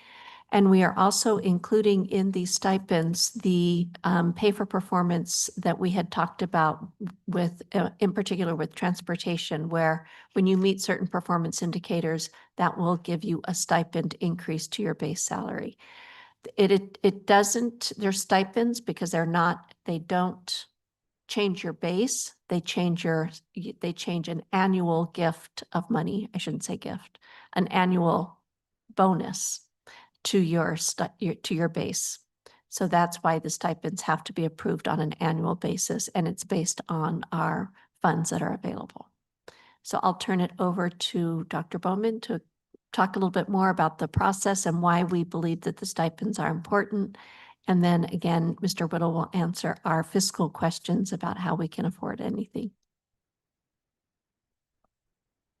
Thank you, Dr. Gonzalez, Vice President Edmiston, Board Member Trujillo. Here we are again. The annually the stipends come to the board. They're tremendous for our staff. They really enjoy being able to go and do things outside of their regular pay, and that's what the stipend provides. Like, for example, if I wanted to coach an athletic team, or if I want to be a lead of a department or an area, those are all things that get extra compensation. So it's been a really important part of our district for many, many years and all districts. So this plan is broken up. You have a copy of this and it's in our board documents, but it's broken up in categories, A, B, C, D, and the new categories I that we talked about tonight. So we're adding the compensation to get it started. This is we've got a good pilot going this spring with our bus drivers. And so we want to have enough seed money to grow that and then hopefully continue to find ways that we can have performance indicators for our support staff to continue to give them opportunities to make more money and to explore interest and to find things that they enjoy doing. So up here, there's three primary reasons. One is attract and retain talent. We do know that compensation makes a difference and that we do know that staff really want to contribute in different ways than whatever their role currently is. It also enhances operational efficiency because it allows us to incentivize mastery of specialized skills, and then it demonstrates value. It publicly reaffirms and affirms the governing board's commitment to investing in our staff. And that's been consistent. And so I just on behalf of our staff, I really appreciate the governing support that we've had. And then here's a little bit more on category I. This is just going a little bit deeper. So that's a new category. Identify and reward high performance. You know, in the example of our bus drivers, I think we've talked about that a little bit, but we really are having challenges with specific days of the week and attendance. And when we have the opportunity to offer a stipend for those who are attending regularly, that's going to be really important for the safety of our kids and transporting our kids, and also the impact that puts on the rest of the staff. The improved service and delivery kind of is embedded in that comment. And then we want to establish a data-driven foundation for future district-wide performance so that what we can do then is really truly reward performance at a level that we think will make a significant difference for overall. I'm looking at just the operational efficiency of our district. So this is an annual, here it is. And this, you can look today on our website. So this is on our website so everybody can see that. And once, well, I don't want to presume anything or assume anything. When the board approves this, then this will also go on the website and we'll have the update for next year. But this is the 26-27. Thank you. Yeah, and from a budgetary standpoint, when Dr. Bowman and I are working together, we're looking at past trends, past histories. How much did we spend prior years on that specific stipend? Dr. Bowman did mention the new transportation stipend. That's where I budget that expense high, and I'm pretty sure it's going to come in low, right? But it gives us the kind of the ability to offer that to drivers and offer that to our support staff. So from a budgetary standpoint, the new items, it's a guesstimated where we're going to set that number. And I do set it high. And that's also in the budget that you guys just approved. Thank you. Do we have any questions? Okay, then I move that we approve the 2026-27 professional and support staff supplementary and nominal fee plan for stipends. May I have a second? This is Carmen Trujillo. I'll second the motion. May we have a roll call? Board Member Trujillo, Proud, yes. Vice President Edmiston, Yes. Okay, next we're moving on to E9, requesting approval for cooperative contracts exceeding threshold limits for fiscal year 25-26.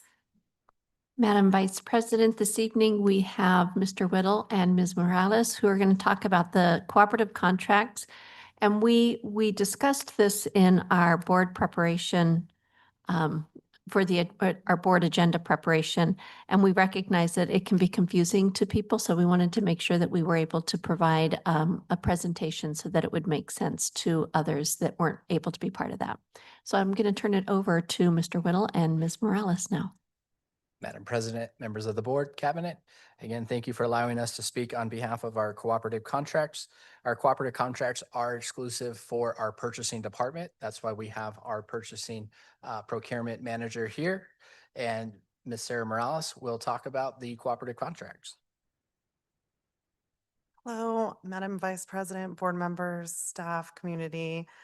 Thank you for having me today. We're going to go over the cooperative contract usage for this fiscal year we're in currently, that's 26.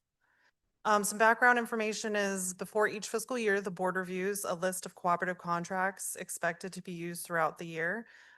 You actually approved a list earlier in the action item for this fiscal year, and this is an example right here. This is 26. This is the one we're using currently in this fiscal year, and this was board approved last year. Some contracts may result in cumulative purchases exceeding 100,000. The attached list that you received includes those that exceeded this threshold through this fiscal year. So we have a year-to-date amount for these. This is just an example of the list that you were given. This is a year-to-date amount for these awarded contracts and then a projected amount. And these include multiple purchases. Most of these are not single individual purchases. So just an example for the core construction cooperative contract that we've used, you can see that the district's cumulative use of CORE's 1 GPA cooperative contract is over 100,000. That requires board approval. Even though projects were approved separately at different times, all purchases under the same co-op contract accumulate together, and the district must track the cumulative total usage of the cooperative agreement. And you'll see right there, just as reference, the different purchases and board approvals. An important note is any individual purchase over 100,000 or more is brought to the board separately for approval. Per the Capital Procurement Code, the governing board must approve use of cooperative contracts exceeding bid thresholds. And the district complied with all this process. The district complied with all USFR requirements through this process and had 0 findings related to procurement cooperative contract usage. Thank you. And if you have any questions. Thank you. Do we have any questions? I do have one question, and it just came up in my mind. So in this process, how are costs controlled? Does that make sense? Right. So it goes through our regular procurement process. There first has to be a budget if Mr. Winnell wants to talk about that. But once that budget is established and the need is there, then it would go through procurement. That makes sense. Yeah, Randy, can you put the slide back up? Great question. And I want to show an example of that visual example of how that works. So as Mr. Perez will get the presentation back up, we do have, so anything that goes to procurement has already been through budget. So we've already budgeted it. We said, yep, we're good to go. Go ahead and move it on down the line. The last section or the last piece of the purchase order is procurement. So for example, I like this one, and I use this one with my team and with our facilities team, is you'll see the very bottom one. It's PO 2500407. This is a Kenilworth elevator upgrade. So this purchase order was in place last year. However, there is no, the Kenilworth elevator was not fixed last year. So we had to roll the PO over to 26.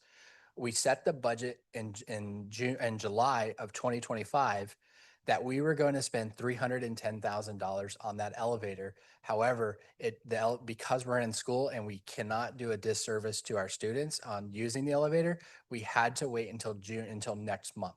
So we budgeted this expense in July of last year, and that's how the PO was able to be rolled over and established, because we are having that balanced budget.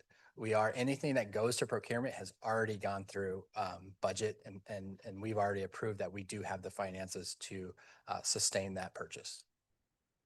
So we're not just creating purchase orders without any type of budget implications on that. Thank you.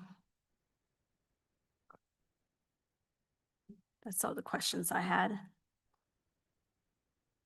Okay, then I move that we approve the cooperative contracts exceeding threshold limits for fiscal year 25-26. May I have a second?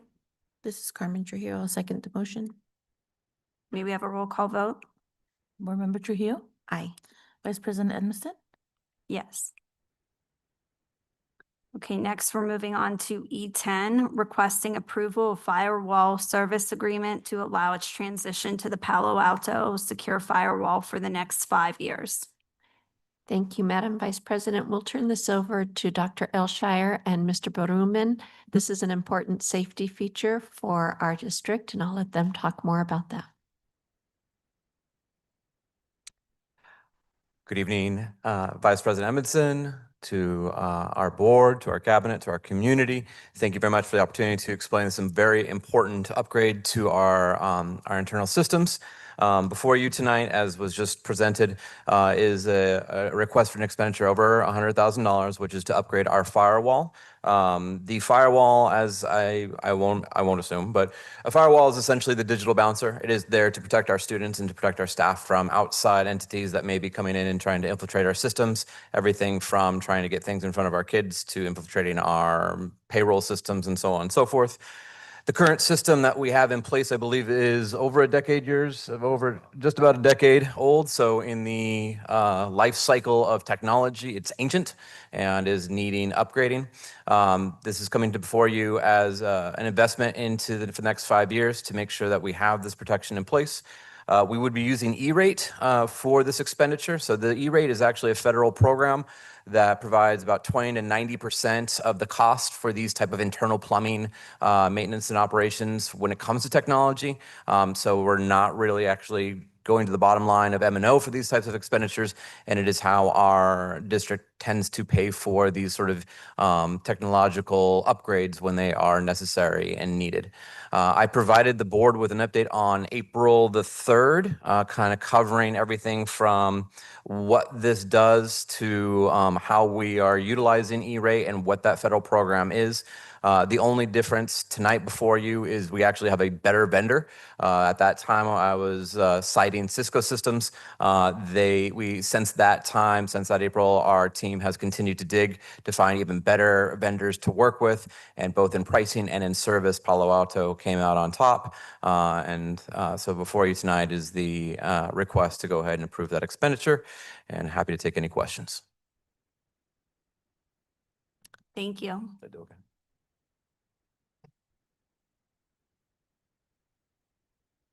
Do we have any questions?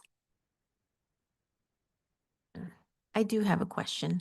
I was wanting to understand the difference between, I guess, the projected amount that we approved in the previous item that we had for this vendor. I'm assuming high tech. I can't find my paper that I wrote my question on, but that it looks like the quote amount exceeds the projected amount on that other thing. So I just kind of want to understand the difference, I guess.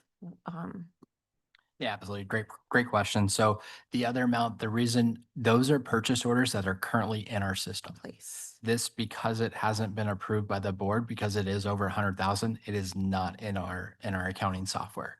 So, okay, Yeah, perfect. So and this is another example that we have worked, finance has worked directly with our MIS department. Do we have budget capacity? okay. And Just being a projected amount, that's why I was like, Yep. maybe it should be in there or not. So I appreciate the. yeah, not in there yet. clarity. If approved, it would go into the system and purchase orders created. Perfect. Thank you very much for the help.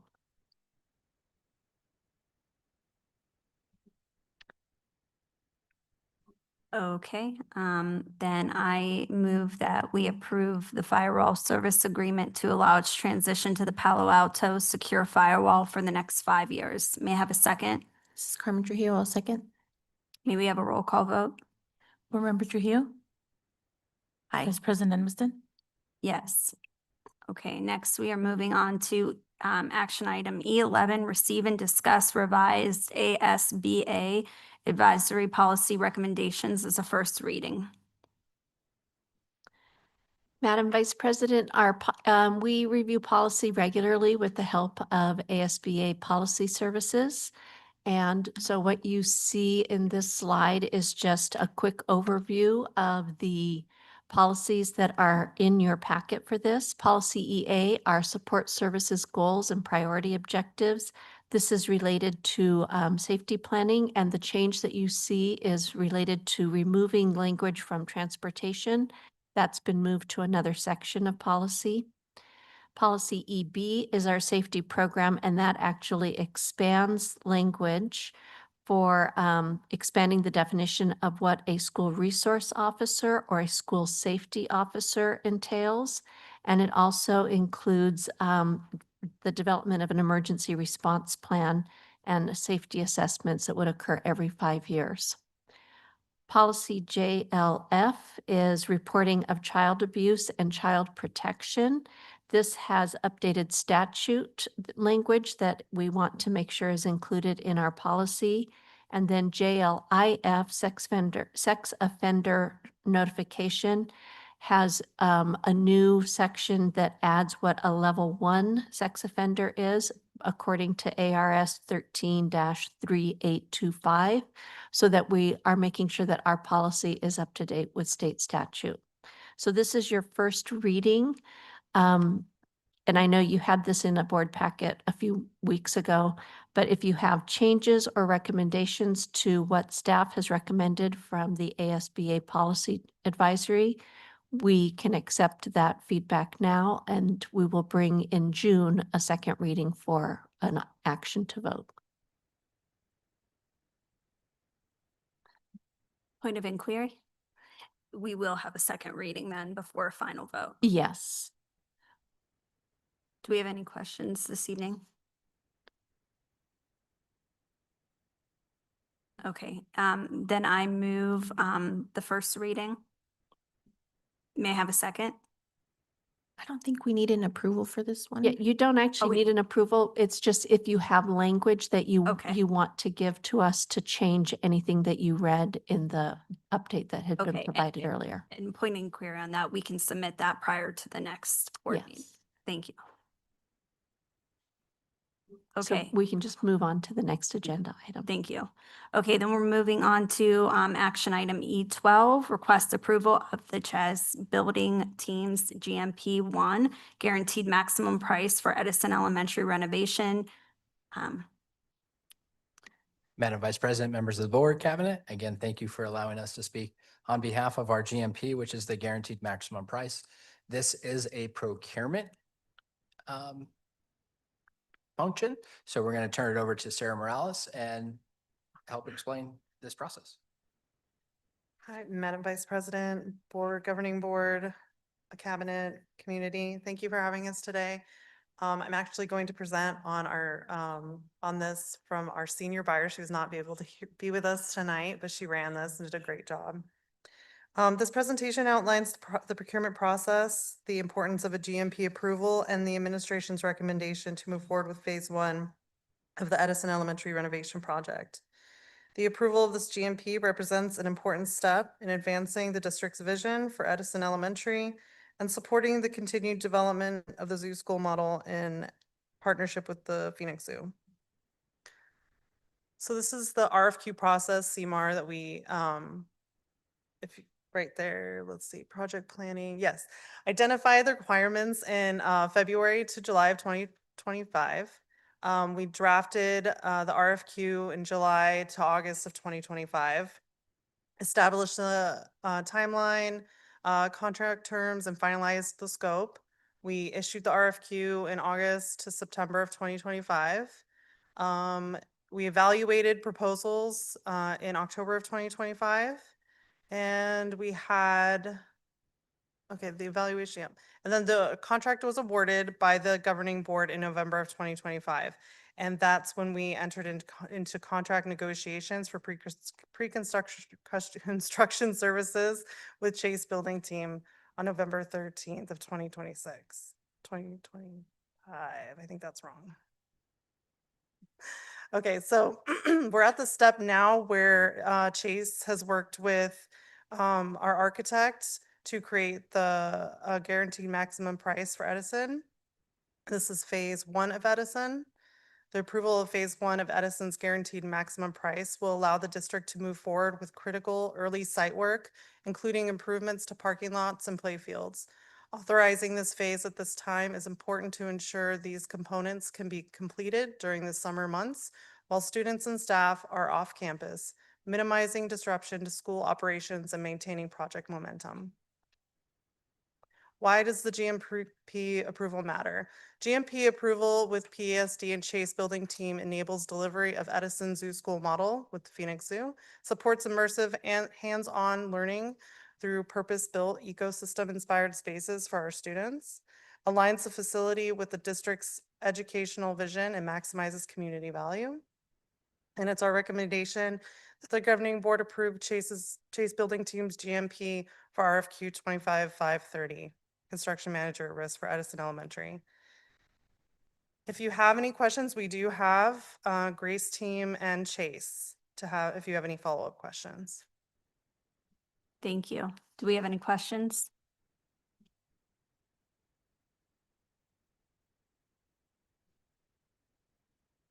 All right. So I just want to mention one thing again. This has been through like that budget process. So budget we've approved. Now we're sending it to get the GMP and award the purchase order for that company, that vendor, to provide us with those goods and services. I did think of, well, you're here, so I'm gonna ask you, can you explain to me adjacent ways, like I just know that bucket has like a special piece and it's not coming to me why we use it, and I just want to be reminded. Absolutely. So adjacent ways is anything that is fire truck or emergency vehicles where they have access to. So it is our utilities that we do have some money in there in that pot. If you look at our AFR or our budget, we do budget funds in there. We do have funds available. So it is another pot that we're able to utilize. So as you see in this one, it's about $500,000 that's not coming from our bond. That's coming from another fund that we do have revenue in there that we can utilize. So it is the district using the district resources in a responsible and financial how are we able to do all the other stuff we're able to do is now we're able to align our finances that go to those specific items.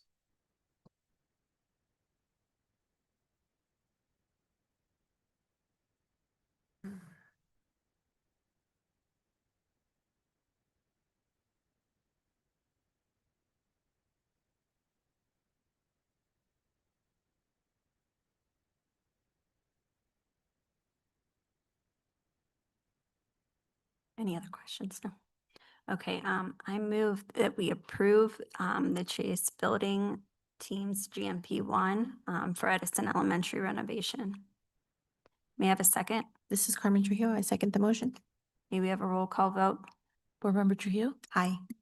Vice President Edmiston, Yes. Okay, and that brings us to our last item, action item E13, request approval of the Chase Building Team's GMP2 guaranteed maximum price for Garfield renovation PSD. Madam Vice President, Governing Board, Community, Cabinet, thank you for having me again. This GMP is for Garfield Elementary. This is GMP 2.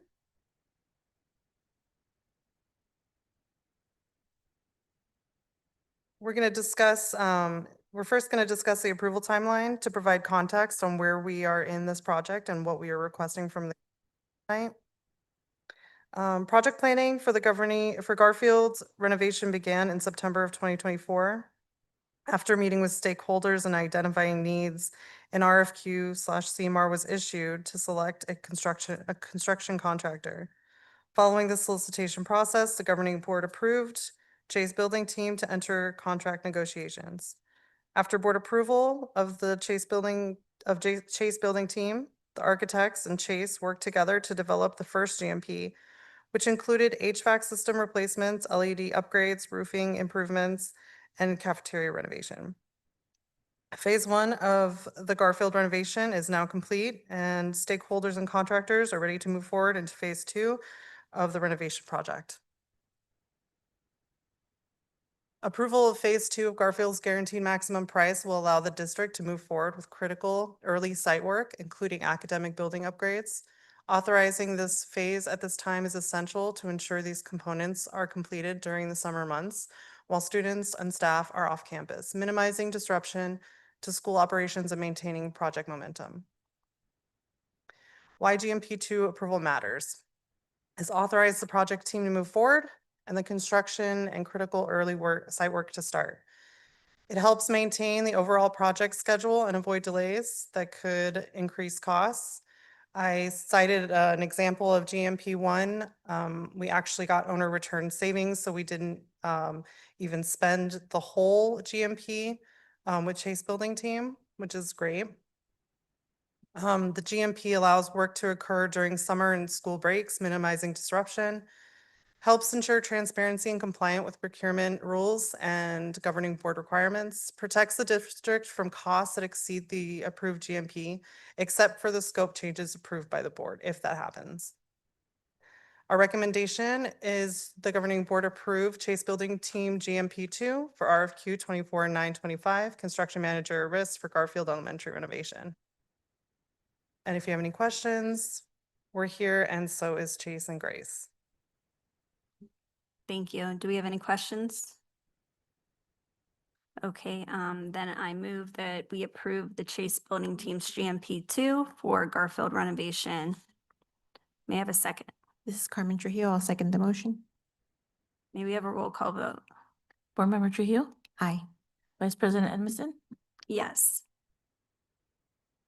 Okay, and then that brings us to F, requests for future agenda items. Do we have a? No. I would just request, I don't know that I need to mention it now, but just the item that we removed from the consent agenda that we did. Thank you. And then that's everything for this evening, so I move that we adjourn. This is Carmen Trujillo. I'll second the motion. May we have a roll call? Board Member Trujillo, Aye. Vice President Edmiston, Yes.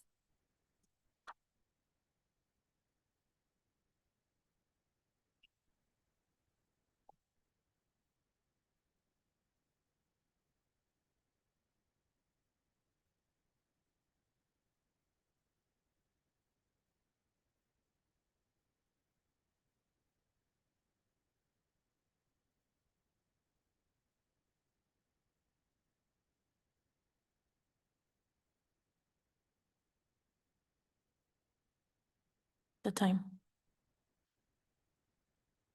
Okay. It is 7:18 and I